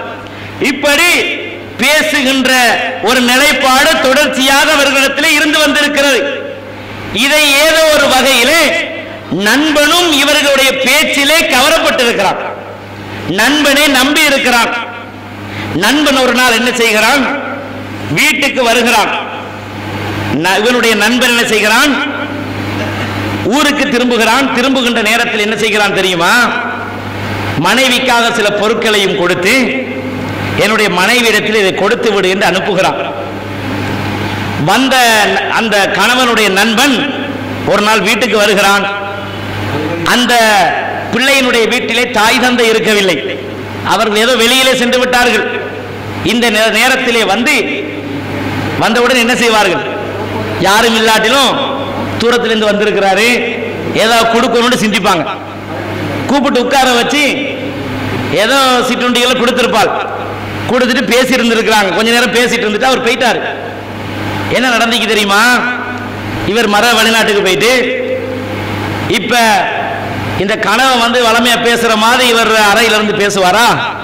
பேசி முடிஞ்சதுக்கு பின்னால ஒரு தரம் வீட்டுக்கு வந்து கதைச்சுட்டான் தானே. இந்த போடுற மனைவியோட கூட்டாளியில மனைவியோட ஒரு தரம் கதைச்சுட்டான். இப்ப தெரியும் தானே. அதனால என்ன செய்யறான்னு கேட்டா, ரூமுல இருந்து இந்த தன் நண்பனுடைய மனைவியோடு அவர் பேசுறது. சின்ன பிள்ளைலாம் இருக்கிறாங்க. நாகரிகமா சொல்றேன், எந்த அளவுக்கு பேசி இருக்கிறாங்கன்னு கேட்டா, இந்த நண்பனுடைய மனைவி தன்னன் தனிமையிலே வீட்டிலே தன்னுடைய அறையிலே அமர்ந்து கொண்டு என்ன செய்திருக்காள்? தன்னுடைய கணவனுக்கு மாத்திரம் காட்ட வேண்டிய இடங்களை எல்லாம் வெளிச்சம் போட்டு அந்த ஸ்கைப் மூலமாக தன்னுடைய கணவனின் நண்பனுக்கு காட்டியிருக்கிறார். இதை அவன் என்ன செய்திருக்கிறான் தெரியுமா? அதை ரெக்கார்ட் பண்ணி வீடியோவாக எடுத்து ஒரு மெமரி சிப்பிலே பாதுகாத்து தன்னுடைய வீட்டிலே பாதுகாப்பாக வைத்தவன் மறந்துவிட்டு வெளிநாடு சென்று விட்டான். இவனுடைய மனைவி என்ன செய்தால், ஒரு நாள் அதை எடுத்து கம்ப்யூட்டர்ல போட்டு பார்த்திருக்கிறார். பார்த்தா தன்னுடைய கணவன் அவனுடைய நண்பனின் மனைவியோடு இவ்வாறான மோசமான முறையில் நடந்திருப்பதை கண்டவுடனே ஆத்திரம் கொண்ட இவள் உடனடியாக அங்க வந்து சிடியாக டிவிடியில் அதை ரைட் பண்ணி கொண்டு வந்து இவளிடத்திலே போட்டு காட்டி, இப்படியான மோசமான முறையிலே என்னுடைய கணவனோடு நீ நடந்திருக்கிறாயே என்று நான் இன்டர்நெட்டில் இதை போட போகிறேன் என்று சொல்லி ஊரெல்லாம் செய்தியை சொல்லி இறுதியிலே இருவரும் பிரிந்து தலாக்கு சொல்லி இருவருக்கும் வாழ்க்கை இல்லாமல் அவர்கள் வாழுகிறார்கள். அந்த பிள்ளையினுடைய தந்தை ஒரு இபாதத்தாளி, 5 நேரமும் பள்ளிக்கு வந்து தொழக்கூடியவர். தன்னுடைய மகளினுடைய இந்த மோசமான நடத்தை மூலமாக மற்றவர்களுடைய முகத்தை பார்க்க முடியவில்லை, வீட்டை விட்டு வெளியே வர முடியவில்லை, கவலை கொண்டு வீட்டிலே அடங்கி இருக்கிறார். அன்பு சகோதரர்களே, இந்த மோசமான இந்த தொலைத்தொடர்பு சாதனங்கள் வாழ்க்கையை கெடுத்து விட்டது மாத்திரமல்ல, தங்களுடைய பிள்ளைகளை முறையாக வளர்க்க தவறிய நாம் நல்ல வழிமுறைகளை காட்டுவதற்கு பதிலாக பிள்ளைகள் எந்த முறைகளில் எல்லாம் வழிகிட முடியுமோ அந்த சாதனங்களை எல்லாம் கொடுத்து அதற்குரிய அத்தனை வழிவகைகளையும் அவர்களுக்கு செய்து கொடுத்து இறுதியிலே பெற்றெடுத்து பிள்ளைகளால் சந்தோஷப்பட வேண்டிய இந்த தாயும் தந்தையும், ஒரு பிள்ளை உலகத்திலே செய்கின்ற நல்ல விடயம், பெற்றோருக்காக செய்கின்ற நல்ல விடயம் என்ன தெரியுமா? இப்படி ஒரு குழந்தையை, இப்படி ஒரு பிள்ளையை பெற்றெடுப்பதற்கு இந்த தாயும் தந்தையும் என்ன தவம் செய்திருப்பார்கள் என்று மற்றவர்கள் சொல்ல வேண்டுமாம். அப்படி ஒரு பிள்ளை இருக்க வேண்டும். தன்னுடைய தாய்க்கும் தந்தைக்கும் புகழை பெற்று தருகின்ற யாரு பெற்ற பிள்ளை இது? எவ்வளவு பண்பாடாக இருக்கிறது, எவ்வளவு ஒழுக்கமாக இருக்கிறது, இந்த பெற்றோர்கள் என்ன தவம் செய்திருப்பார்கள் என்று சமூகம் சிந்திக்க வேண்டிய இந்த பிள்ளைகள், இவர்களுடைய பெற்றோர்கள் யாராக இருப்பார்கள்? எவ்வளவு மோசமானவர்களாக இருப்பார்கள்? இந்த பிள்ளை இப்படி கெட்டு போவதற்கு பெற்றோர்கள் காரணமாக இருந்திருக்கிறார்களே, இப்படி ஒரு பிள்ளையை வளர்த்திருக்கிறார்களே, இவ்வளவு மோசமாக இந்த பிள்ளையை வளர்த்திருக்கிறார்களே என்று மற்றவர்கள் பார்த்து பேசுவார்களாக இருந்தால், பிள்ளைகளால் சந்தோஷப்பட வேண்டிய நாம், பிள்ளைகளால் சொர்க்கத்தை அனுபவிக்க வேண்டிய நாம், பிள்ளைகளால் நரக வாழ்க்கையை உலகத்திலே அனுபவிக்க வேண்டிய நிலை வருகிறதே, சிந்திக்க வேண்டாமா சகோதரர்களே?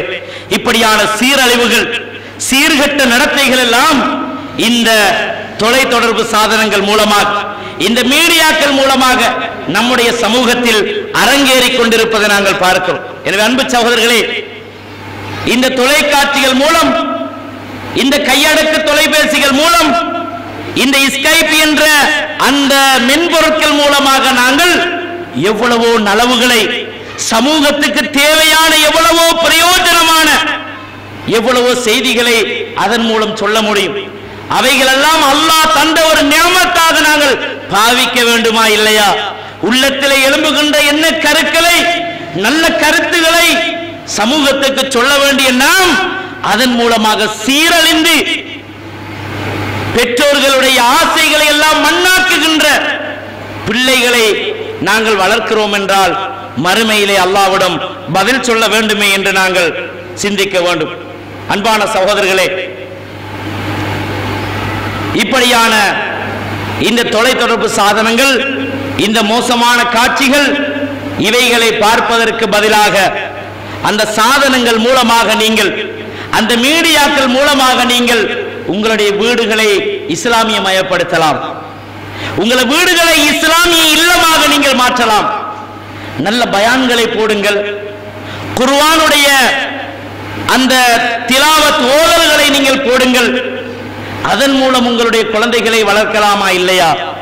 இதையெல்லாம் கைவிட்டு விட்டு பால் குடிக்கும் குழந்தை, எதுவுமே புரியாத ஒரு குழந்தை, பச்சிலம் பருவத்திலே, எந்த சிந்தனையும் இல்லாத பச்சை உள்ளத்திலே இப்படியான மோசமான காட்சிகளைத்தான் ஒரு தாய் அந்த பிள்ளைக்கு ஊட்டுகிறாள். மடியிலே குழந்தையை வைத்துக் கொண்டு பால் கொடுக்கின்ற தாய் என்ன உணர்வோடு பால் கொடுக்க வேண்டும்? சிந்தித்து பாருங்களேன். அந்த பிள்ளை மேல் அன்பு காட்டி, பாசம் காட்டி, இஸ்லாமிய குழந்தைகளாக வளர்ப்பதற்கு அல் குர்ஆனை ஓதி அந்த காதுகளிலே பிஞ்சு உள்ளங்களிலே இந்த திருமறை வசனங்களை ஓதி காட்ட வேண்டிய ஒரு தாய் என்ன செய்கிறாள் என்றால், முதல் பள்ளிக்கூடமாகிய தன்னுடைய மடியிலே வைத்துக் கொண்டு குழந்தைக்கு முதல் ஆசிரியையாக இருக்க வேண்டிய ஒரு தாய் என்ன செய்கிறாள் என்று பாருங்களேன். ஆபாசமான காட்சியை திறந்துவிட்டு மடியிலே குழந்தையை வைத்து பால் கொடுக்கின்ற நேரத்திலே இவளுடைய உள்ளத்திலே இருக்கின்ற சிந்தனை என்ன சிந்தித்து பாருங்கள். இவளுடைய உள்ளத்திலே இருக்கின்ற உணர்வு என்னவாக இருக்கும் என்று சிந்தித்து பாருங்கள். மோசமான ஆபாசமான காட்சியை இவள் பார்க்கின்ற பொழுது எந்த கண்களால் எதை பார்க்க வேண்டாம் என்று இஸ்லாம் தடுக்கிறதோ அப்படியான குறை ஆடைகளோடு வருகின்ற நிர்வாண காட்சிகளை கண்டு ரசிக்கின்ற ஒரு பெண்ணுடைய உணர்வு எப்படி இருக்கும்? அந்த உணர்வோடு தன்னுடைய மடியிலே இருக்கும் குழந்தைக்கு பால் கொடுக்கிறாளே, இவ்வளவு மோசமான நிலை சிந்தித்தீர்களா? எந்த தந்தையாவது அந்த பொருளை வாங்கி கொடுத்த ஒரு தந்தை அதை பற்றி சிந்திக்கிறீர்களா? எண்ணி பாருங்களேன். பச்சிளம் குழந்தையின் உள்ளத்திலே திருமறை வசனம் வளர வேண்டிய உள்ளத்திலே தன்னுடைய காதுகளிலே அல் குர்ஆனுடைய வசனத்தை கேட்க வேண்டிய அந்த குழந்தையின் உள்ளத்திலே எவ்வாறான உணர்ச்சியோடு பால் ஊற்றப்படுகிறது? அது மாத்திரமா நடக்கிறது? குழந்தை அடம்பிடிச்சு அழுகிறது என்றால் சினிமா பாடல்களை தான் பாடுகிறார்கள். பாடல்களை திறந்துவிட்டு குழந்தையை ஆராட்டுகிறார்கள். இப்படியான அநியாயம் அட்டூழியமும் இந்த பிள்ளைகளுடைய உள்ளத்திலே அரங்கேறுகிறதா இல்லையா? மறுமையிலே என்ன பதில் சொல்லுவீர்கள்? சகோதரர்களே, சிந்திக்க வேண்டும். மோசமான இந்த காட்சியை பார்க்கின்ற பொழுது நம்முடைய உயிர் பிரிந்து விட்டால் நம்முடைய நிலைமை என்ன ஆகுவது? ஒரு மனிதனுடைய இறுதி முடிவை வைத்துத்தான் அல்லாஹு தஆலா சொர்க்கமா நரகமா என்று தீர்மானிக்கிறான்.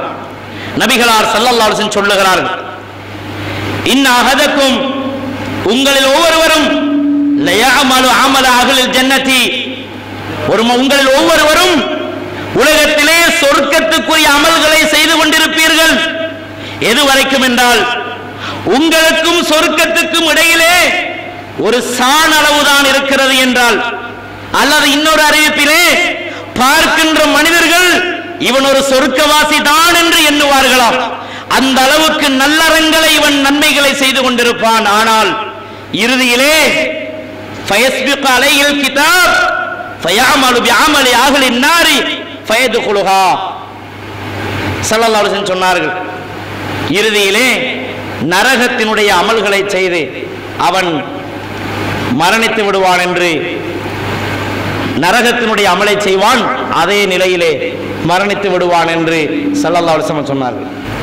மீடியாவோடு தொடர்பான விடயங்களை எந்த அளவுக்கு அது நம்முடைய வாழ்க்கையில் பாதிப்பை ஏற்படுத்துகிறது, நம்முடைய சமூகத்தில் எந்த அளவு சீரழிவுகளை, எப்படியான விளைவுகளை அது ஏற்படுத்தியிருக்கிறது என்பதை நாங்கள் தொடர்ந்து பார்த்தோம்.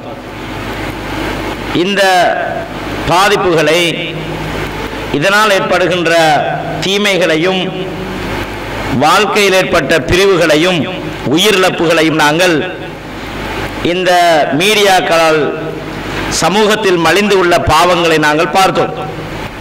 இந்த அடிப்படையில் அன்பான சகோதரர்களே, இப்படியான இந்த தீமைகள், இந்த அனாச்சாரங்கள் நம்முடைய வாழ்க்கையிலே நடந்தேறுகின்ற பொழுது, நாம் இரவு நேரங்களிலே உறங்குகின்ற பொழுது இந்த மீடியாக்களில் நடக்கின்ற அட்டகாசங்களை, ஆபாசமான காட்சிகளை, மோசமான இஸ்லாம் அங்கீகரிக்காத எதை பார்க்க வேண்டாம் என்று தடுக்கிறதோ அப்படியான குறை ஆடைகளோடு நிர்வாணமான காட்சிகளை நாங்கள் கண்டுகளிக்கின்ற பொழுது அது பயங்கரமான ஒரு பாவத்தை, ஒரு பயங்கரமான ஒரு சூழ்நிலையை நமக்கு ஏற்படுத்திவிடும்.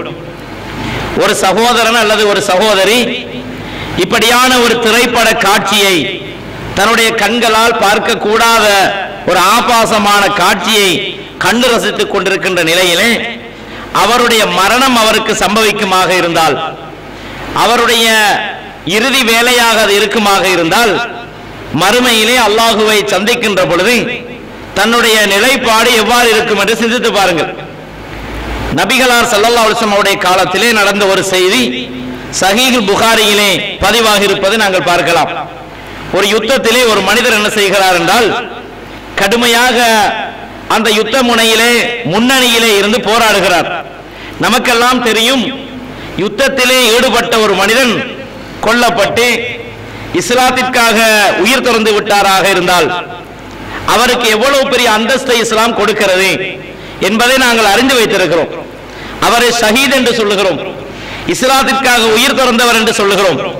அல்லாஹ் தஆலா அல் குர்ஆனிலே அப்படியானவர்களை பற்றி புகழுகின்ற பொழுது என்ன சொல்லுகிறான் என்றால், அல்லாஹ்வின் பாதையிலே யுத்தத்திலே ஈடுபட்டு உயிர் தியாகம் செய்தவர்களை மரணித்து விட்டார்கள் என்று நீங்கள் எண்ண வேண்டாம்.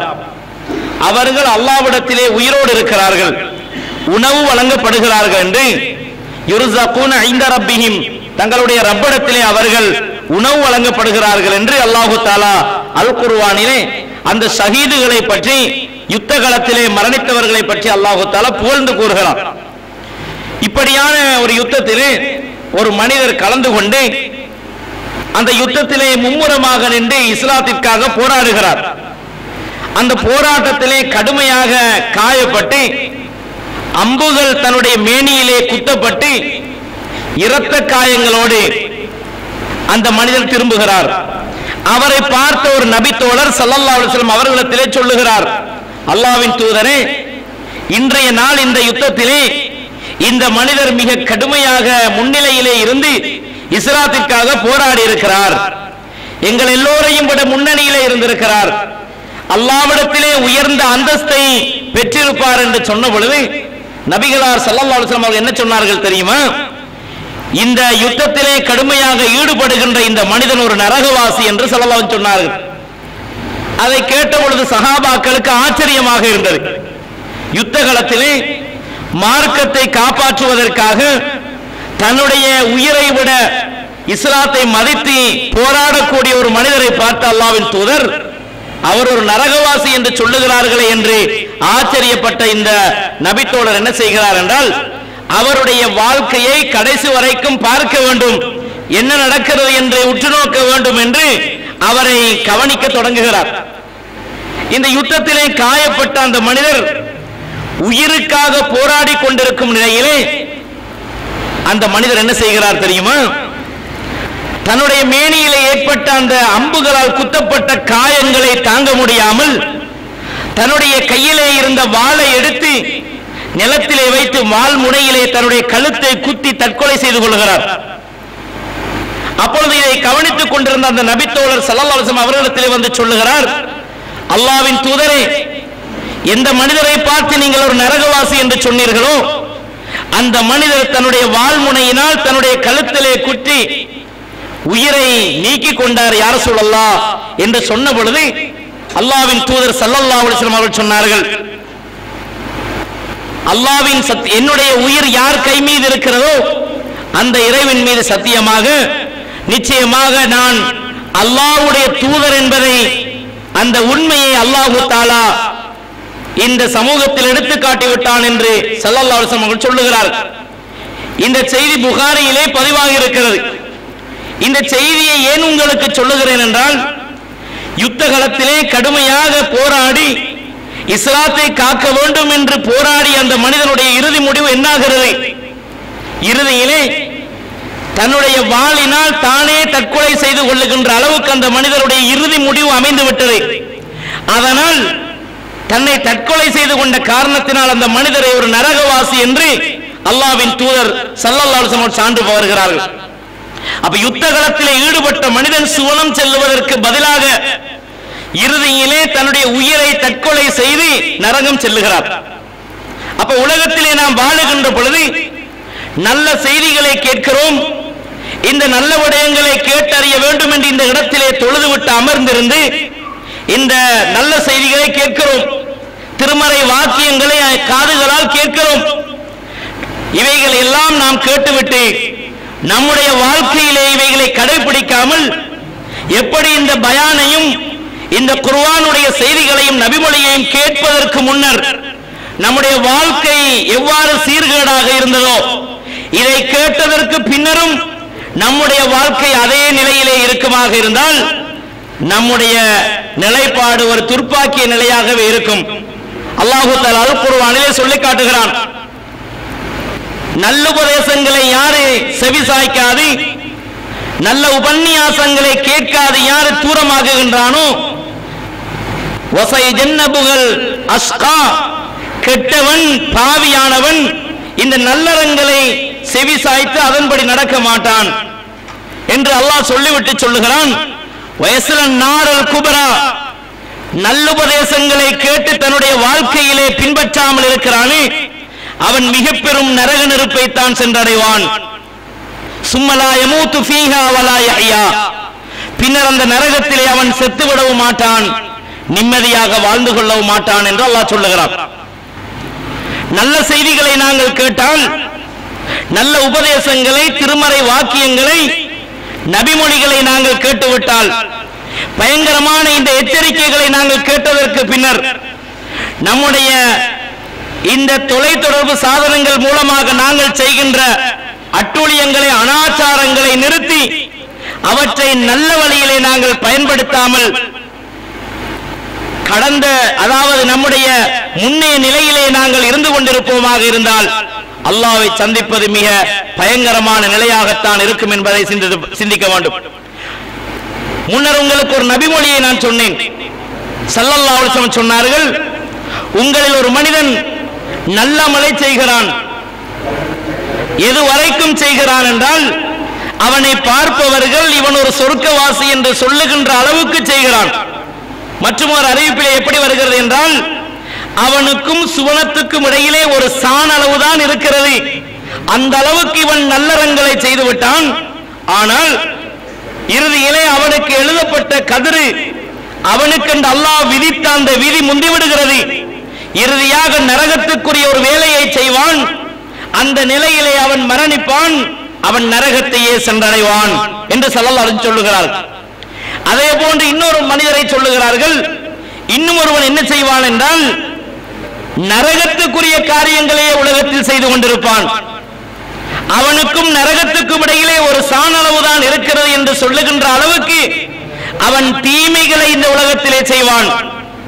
அவனுக்கு எழுதப்பட்ட விதி இறுதியிலே முந்தி சுவனத்தினுடைய அமலை அவன் செய்வான், அதன் மூலம் மரணித்து சுவர்க்கத்தை அவன் சென்றடைந்து விடுவான் என்று நபிகளார் ஸல்லல்லாஹு அலைஹி வஸல்லம் அவர் சொல்லுகிறார்.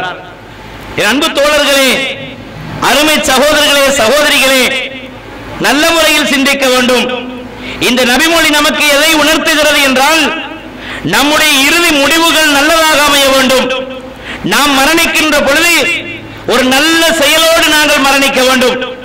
ஒரு நல்ல காரியத்தை அல் குர்ஆனும் சுன்னாவும் சொல்லுகின்ற ஒரு நல்ல செய்தியை நாங்கள் செய்த நிலையிலே மரணிப்போமாக இருந்தால் நிச்சயமாக நமக்கு சுவர்க்கம் உண்டு என்பதை மேற்கண்ட நபிமொழி நமக்கு உணர்த்துகிறது.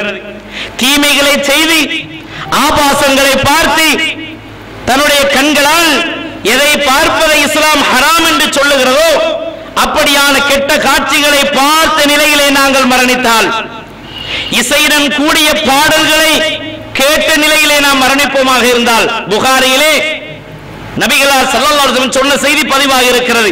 என்ன சொன்னார்கள்? ஒரு காலம் வரும், அந்த காலத்திலே என்னுடைய சமூகத்தார் என்ன செய்வார்கள் என்றால், இஸ்தஹில்லூனல் ஹிர்ர வல் ஹரீஃப வல் மஆசிஃப என்று ஸல்லல்லாஹு அலைஹி சொல்லுகிறார்கள்.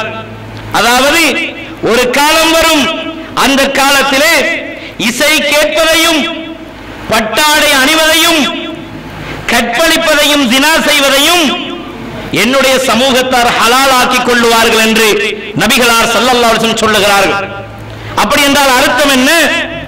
பெண்களோடு கெட்ட உறவு வைப்பது ஹராமாக இருக்கிறது. ஒரு காலத்திலே என்னுடைய சமூகம் அதை ஹலாலாக செய்து கொண்டிருப்பார்கள், ஹலாலை போன்று அதை செய்து கொண்டிருப்பார்கள். பட்டாடை அணிவது ஆண்களுக்கு ஹராமாக்கப்பட்டிருக்கிறது. ஒரு காலம் வரும், அந்த காலத்தில் அதை ஹலாலை செய்வது போன்று அதை அணிந்து கொண்டிருப்பார்கள். அதே போன்று ஸல்லல்லாஹு சொல்லுகிறார்கள், இசை கேட்பது மார்க்கத்தில் ஹராமாக்கப்பட்டிருக்கிறது. ஒரு காலம் வரும், அந்த காலத்திலே இசை கேட்பதை ஹலாலாக ஆக்கிக் கொண்டிருப்பார்கள் என்று நபிகளார் ஸல்லல்லாஹு அலைஹி வஸல்லம் சொல்லுகிறார். அன்பு சகோதரர்களே, இன்னும் பார்க்கிறோம், ஒரு மனிதனுடைய உள்ளத்திலே ரசூலுல்லாஹ் சொன்னார்கள், பாடல்கள் இந்த ஆபாசமான இந்த பாடல்கள் தங்களுடைய உள்ளத்திலே நிரம்பி இருப்பதை விட ஒரு மனிதனுடைய உள்ளத்திலே சேலும் சலமும் நிரம்பி இருந்தால் அது மிகச் சிறந்தது என்று ஸல்லல்லாஹு சொல்லுகிறார். ஒரு மனிதனுடைய உள்ளத்திலே பாடல்கள் நிறைந்திருப்பதை விட அவனுடைய உள்ளத்திலே சேலும் சலமும் நிறைந்திருந்தால் கூட பரவாயில்லை என்று ரசூலுல்லாஹ் சொல்லுகிறார்கள். என்றால் இந்த இசையுடன் கூடிய பாடல்களும் நடனத்துடன் ஆடலுடன் கூடிய அந்த பாடலையும் நாங்கள் எப்படி ஹலாலை போன்று ஒவ்வொரு வீடுகளிலும் அதை நாங்கள் இன்று ஹலாலை போன்று செய்து கொண்டிருக்கிறோமா இல்லையா? சிந்திக்க வேண்டாமா சகோதரர்களே? குடும்பத்தோடு சேர்ந்து இந்த அட்டகாசத்தை அநியாயத்தை பார்த்துக் கொண்டிருக்கிறோம். தந்தையும் தாயும் மகனும் மருமகனும் மகளும் மருமகளுமாக சேர்ந்து ஒன்றாக இருந்து பார்க்கக்கூடாத காட்சிகளை கண்களால் கண்டுகொண்டு எதை காதுகளால் பிள்ளையோடு அமர்ந்து கேட்க வெட்கமாக இருக்கிறதோ, எந்த வார்த்தையை சொன்னால் அது ஒரு பிள்ளைக்கு முன்னால் சொல்லுவதற்கு வெட்கமாக இருக்குமோ அந்த வார்த்தை அல்ல, அந்த செயலையே இன்றைய மகனோடு உட்கார்ந்து பார்க்கின்ற ஒரு துர்ப்பாக்கிய நிலை நம்முடைய சமூகத்தில் இருக்கிறது. தாயும் மகனும் சேர்ந்து ஆபாசமான காட்சியை பார்த்து ஒருவரை ஒருவர் முகத்தை பார்த்து குனிந்து கொள்ளுகின்ற கேவலமான காட்சிகளை இன்று நம்முடைய சமூகம் பார்க்கவில்லையா? எப்படி தாய்க்கும் பிள்ளைக்கும் மத்தியிலே ஒரு பாச உணர்வு வரும்? ஒரு தாயும் பிள்ளையும் எவ்வாறு ஒரு காதால் முன்னிலையிலே இருந்து கொண்டு எதை பார்க்க கூடாதோ கேட்க கூடாதோ, எதை கேட்டால் அது அனாச்சாரமோ, எதை கேட்டால் வெட்கமோ கேவலமோ அப்படியான வார்த்தையை எல்லோரும் மௌனமாக அமர்ந்து ஒன்றாக இருந்து குடும்பமாக சேர்ந்து இந்த அனாச்சாரத்தை செய்கிறது என்றால், அன்பு சகோதரர்களே, நம்முடைய சமூகம் எங்கே இருக்கிறது என்று சிந்தியுங்கள்.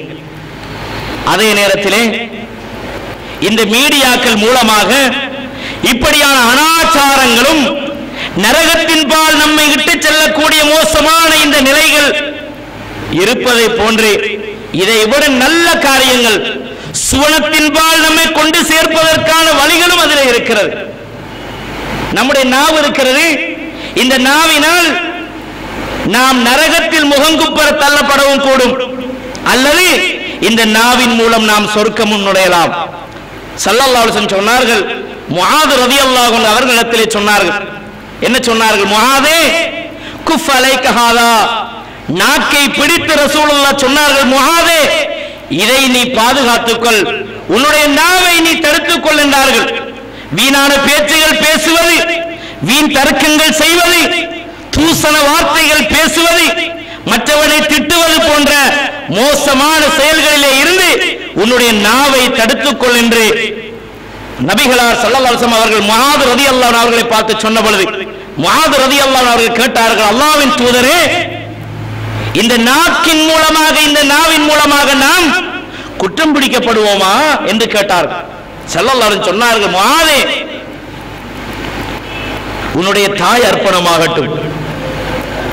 நரகத்திலே அதிகமாக மனிதர்கள் முகம் குப்பர நரகத்திலே தள்ளப்படுவது இந்த நாவு சம்பாதித்த வினைதான் என்று ஸல்லல்லாஹு அலைஹி சொன்னார். அப்ப நாவு என்பது நமக்கு இருக்கிறது. அந்த நாவு முறையாக பேணவில்லை என்றால் நரகத்திலே நம்மை முகங்குப்பர தள்ளிவிடும் என்று ரசூலுல்லாஹ் சொன்னார்களா இல்லையா? அதற்காக நாக்கை அறுத்து வீச முடியுமா? நாக்கை வெட்டிவிட முடியுமா? முடியாது. அப்படி என்றால் என்ன அர்த்தம் என்றால், முறையாக அந்த நாவை பயன்படுத்த வேண்டும். அந்த நாவினால் வருகின்ற வார்த்தை அல்லாஹ்வும் அவனுடைய தூதரும் பொருந்து கொள்ளக்கூடியதாக இருக்க வேண்டும். மற்ற மனிதர்களுடைய உள்ளத்தை புண்படுத்தாததாக இருக்க வேண்டும். அடுத்த மனிதனுடைய உள்ளத்திலே அன்பையும் பரிவையும் பாசத்தையும் ஏற்படுத்தக்கூடியதாக நம்முடைய நாவு அமைய வேண்டும் என்பதைத்தான் அது சொல்லுகிறது. அதே போன்றுதான் அன்பு சகோதரர்களே, இந்த மீடியாக்களும் நம்மிடத்திலே அது இருக்கலாம். அது தேவையான ஒரு அம்சம். அது நம்முடைய மார்க்கத்தை அதன் மூலம் வளர்க்கலாம். பலருக்கு மார்க்கத்தை சொல்லலாம். இந்த இடத்தில் இந்த செய்தியை உங்களுக்கு சொல்ல வேண்டும். இந்த நேரத்திலே இதே இந்த உபதேசம் இந்த மல்வானை பிரதேசத்திலே இது நடைபெறுகிறது. ஆனால் இது பல இடங்களிலிருந்து பலரும் பார்க்கிறார்கள். பதுளையைச் சேர்ந்த ஒரு சகோதரர் இப்பொழுது நான் இந்த உரையை கேட்டுக் கொண்டிருக்கிறேன் என்று இங்கு ஒருவருக்கு தொலைத்தொடர்பு மூலம் சொல்லி இருக்கிறார் என்றால் இது எவ்வளவு இந்த சமூகத்துக்கு பலனுள்ளதாக இருக்கிறது. இந்த நாட்டிலே செய்யப்படக்கூடிய இந்த நல்ல ஒரு நிகழ்வு வெளிநாடுகளிலே இருந்து இந்த நல்ல நன்மைகளை இந்த மீடியாக்கள் மூலம் மற்றவர்களால் பெற முடிகிறது என்றால், ஏன் இந்த மீடியாக்கள் நம்முடைய வீடுகளிலே இருக்கின்ற இந்த தொலைத்தொடர்பு சாதனங்கள், இந்த மீடியாக்கள் எல்லாம் நல்லறங்களாக, மற்றவர்களுக்கு நல்லதை தூண்டக்கூடியதாக, நம்முடைய பிள்ளைகளை சொர்க்கத்தின்பால் அழைத்து செல்லக்கூடியதாக இந்த மீடியாக்களை அமையக்கூடாது. சகோதரர்களே, இவைகளை எல்லாம் எடுத்தறியுங்கள், வீடுகளிலே இருந்து அப்புறப்படுத்துங்கள், உடைத்து நொறுக்கி விடுங்கள் என்று சொல்லவில்லை. உங்களுடைய நாவை எவ்வாறு அடக்க வேண்டுமோ, நாவினால் எவ்வாறு நல்லதை செய்ய வேண்டுமோ, தீமையை செய்தால் அதை நரகத்தின் பால் கொண்டு சேர்த்து விடுமே, அதுக்கு அஞ்சி நாம் எவ்வாறு நல்ல முறையில் நாவை பயன்படுத்த வேண்டுமோ அதுபோன்று இந்த மீடியாக்களை நீங்கள் பயன்படுத்த வேண்டும், நல்ல விடயங்களிலே பயன்படுத்த வேண்டும். உங்களுடைய வீடுகளிலே இருக்கின்ற தொலைக்காட்சிகளிலே மார்க்க உபன்யாசங்கள் போகட்டும், திருமறை வாக்கியங்கள் வரட்டும். சுபஹ் தொழுது விட்டீர்களா, திருமறையை அதிலே போடுங்கள். உங்களுடைய பிள்ளைகளும் நீங்கள் அமர்ந்து அதை கேளுங்கள். அதில் நல்ல செய்திகள், ஒரு தந்தையிடம் இருக்க வேண்டிய பண்பு, ஒரு தாயிடம் இருக்க வேண்டிய பண்பு, ஒரு குழந்தையிடம் ஒரு பிள்ளையிடம் இருக்க வேண்டிய பண்பு, அதே போன்று பிள்ளைக்கும் தந்தைக்கும் உள்ள உறவு, தாய்க்கும் பிள்ளைக்கும் உள்ள உறவை பற்றி அந்த அல் குர்ஆன் சொல்லித்தரும், அந்த நபிமொழிகள் சொல்லித்தரும். இந்த நல்ல உபதேசங்கள் மூலமாக உங்களுடைய குடும்பம் சிறக்கும், உங்களுக்கு பிள்ளைகள் மூலமாக கண்ணியம் கிடைக்கும். நீங்கள் மரணித்து விட்டாலும் உங்களுக்கு அவர்கள் சுவர்க்கம் செல்வதற்காக பிரார்த்தனை புரிவார்கள். அப்படியான குழந்தைகளாக உங்களுடைய பிள்ளைகளை இந்த மீடியாக்கள் மூலம் நீங்கள் வளர்க்க முடியும். சகோதரர்களே, நம்முடைய மரணத்துக்கு பின்னால் நம்மை நரகம் கொண்டு சேர்க்கின்ற அளவுக்கு நம்முடைய பிள்ளைகள் மாறிவிடக் கூடாது. நாம் மரணித்து விட்டால் நாம் செய்த நல்லறங்கள், நாம் செய்த நல்ல செயல்கள், அந்த பிள்ளைகள் நம்மை நினைத்து நினைத்து இப்படி ஒரு மார்க்கப்பட்டுள்ள பிள்ளையாக, மார்க்கத்தை நல்ல அறிந்த ஒரு நல்ல பிரஜையாக நான் வாழ்வதற்கு என் தந்தையும் தாயும் எவ்வளவு கஷ்டப்பட்டு இருக்கிறார்கள் என்று எண்ணி நம்முடைய மரணத்துக்கு பின்னால் நமக்காக பிரார்த்தனை செய்யும் குழந்தைகளை நாங்கள் உருவாக்க வேண்டும். நபிகளார் ஸல்லல்லாஹு அலைஹி வஸல்லம் சொன்னார்கள், ஒரு மனிதன் மரணித்து விட்டால், இதா மாத்தல் இன்சானு, ஒரு மனிதன் மரணித்து விட்டால் அவனுடைய 3 காரியங்களை தவிர மற்ற அனைத்தும் உலகத்தோடு நின்றுவிடும். சொல்லிவிட்டு சொன்னார்கள், சதகத்துன் ஜாரியா, நீங்கள் செய்த நிரந்தரமான தர்மம், அது உங்களுடைய மரணத்துக்கு பின்னர் உங்களுக்கு நன்மையை தரும். சதகத்துன் ஜாரியா என்றால், ஒரு காணியை பள்ளி வாயிலுக்காக ஒரு நல்ல விடயத்துக்காக நீங்கள் வாங்கி ஒப்படைப்பீர்களாக இருந்தால், அது இந்த உலகத்தில் இருக்கும் காலமெல்லாம், மக்களுக்கு அது நன்மையை கொடுக்கும் காலமெல்லாம் உங்களுக்கு அந்த நன்மை வந்து கொண்டே இருக்கும் என்றார்கள்.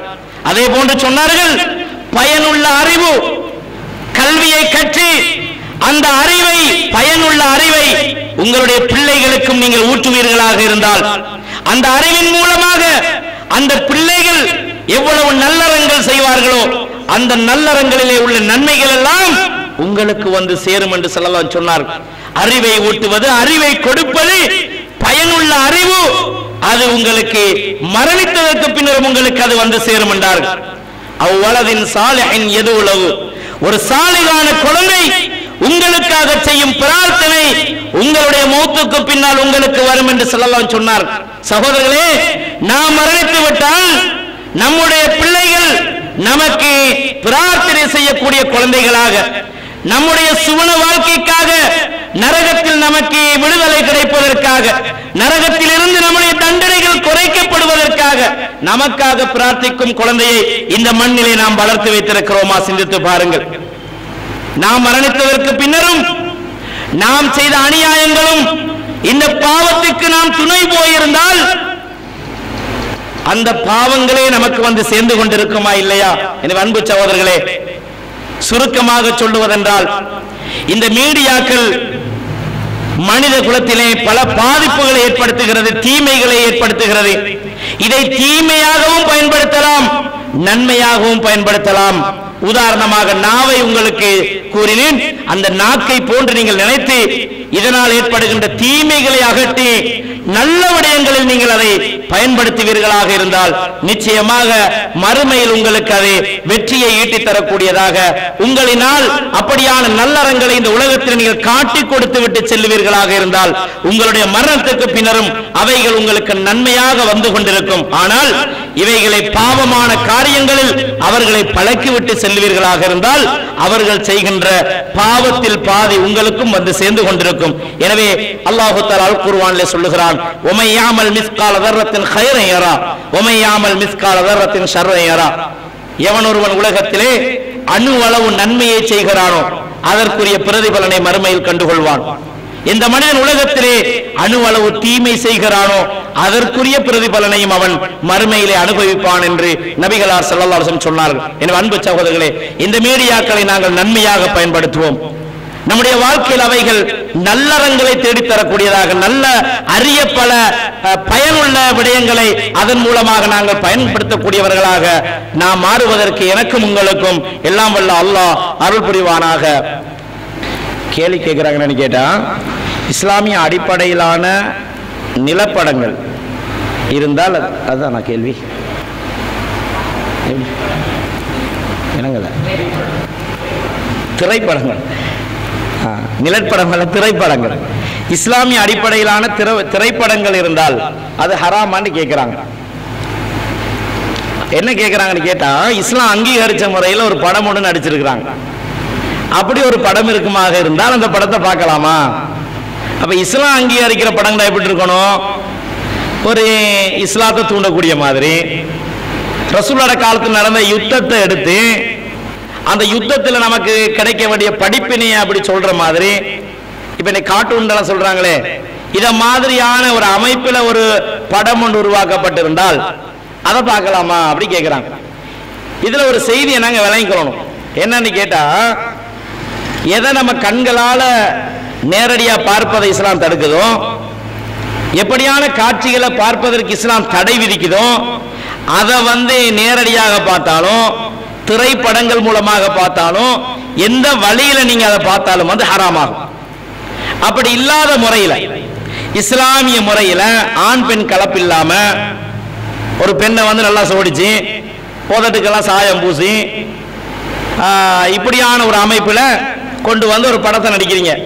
அந்த படத்துக்கு பேர் இஸ்லாம் படம், இஸ்லாமிய காட்சியை தான் வச்சிருக்கிறீங்க. இப்ப அப்படியான முறையில் ஒரு படத்தை நடிச்சா பார்க்கலாமான்னு கேட்டா பார்க்கலாது. ஒரு பெண்ணை நீங்க அலங்கரிச்சு உடுப்பாட்டிட்டு பார்க்கலுமா? பார்க்க கூடாது. அப்படி இல்லாம நீங்க என்ன செய்றீங்கன்னு கேட்டா, இன்னைக்கு நாங்க பார்க்கிறோம் கார்ட்டூன் வடிவங்கள்ல ஆபாசங்கள் எதுவும் இல்லாம இஸ்லாமிய கருத்துக்களை மாத்திரம் பிள்ளைகளுக்கு நுழைக்கக்கூடிய மாதிரி அந்த கதைகளை வச்சு ஒரு காட்சி அப்படி உருவாக்கி இருந்தால் அது பார்க்கறது எந்த தடையும் இல்லை. நிபந்தனை என்னது? ஆபாசம் இருக்கப்படாது, நிறுவனம் இருக்கப்படாது, பெண்களை சித்தரிச்சு காட்டுறமா இருக்கப்படாது. இந்த மாதிரியான அமைப்புகள்ல ஒரு நல்ல செய்தி சொல்லக்கூடியதா இருக்குமா இருந்தா என்ன செய்யலாம்? அதை பார்க்கறது இந்த தடையும் கிடையாது. இன்னைக்கு நாங்க பார்க்கிறோம் இஸ்லாமிய கீதம் என்ற பேர்ல பாட்டு வருது, முழுக்க முழுக்க இசையா இருக்கும். இப்ப அதுக்கு பேரு என்ன? இஸ்லாமிய கீதம். இதை கேட்கலாமா?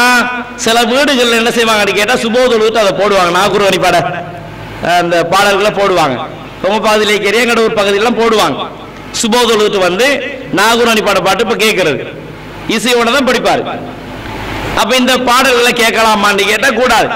இந்த மாதிரி அப்ப இஸ்லாம் பேரை வச்சுட்டு இஸ்லாம் அங்கீகரிக்காத இருக்குமா இருந்தா கூட, அப்படி இல்லாம நல்ல கருத்துக்களை சொல்ற மாதிரி ஆபாசங்கள் நடனங்கள் எதுவும் இல்லாத முறையில பிள்ளைகள் உள்ளத்துல இஸ்லாமிய கதைகள் அதுகளை தூண்டணும் என்கிற வகையில செய்யப்பட்டிருக்கும். இசையும் இருக்கக்கூடாது. அப்படி இல்லாத நிலையில் அது இருக்குமாக இருந்தா என்ன செய்யலாம்? அதை பார்க்கறதுல எந்த தடையும் கிடையாது.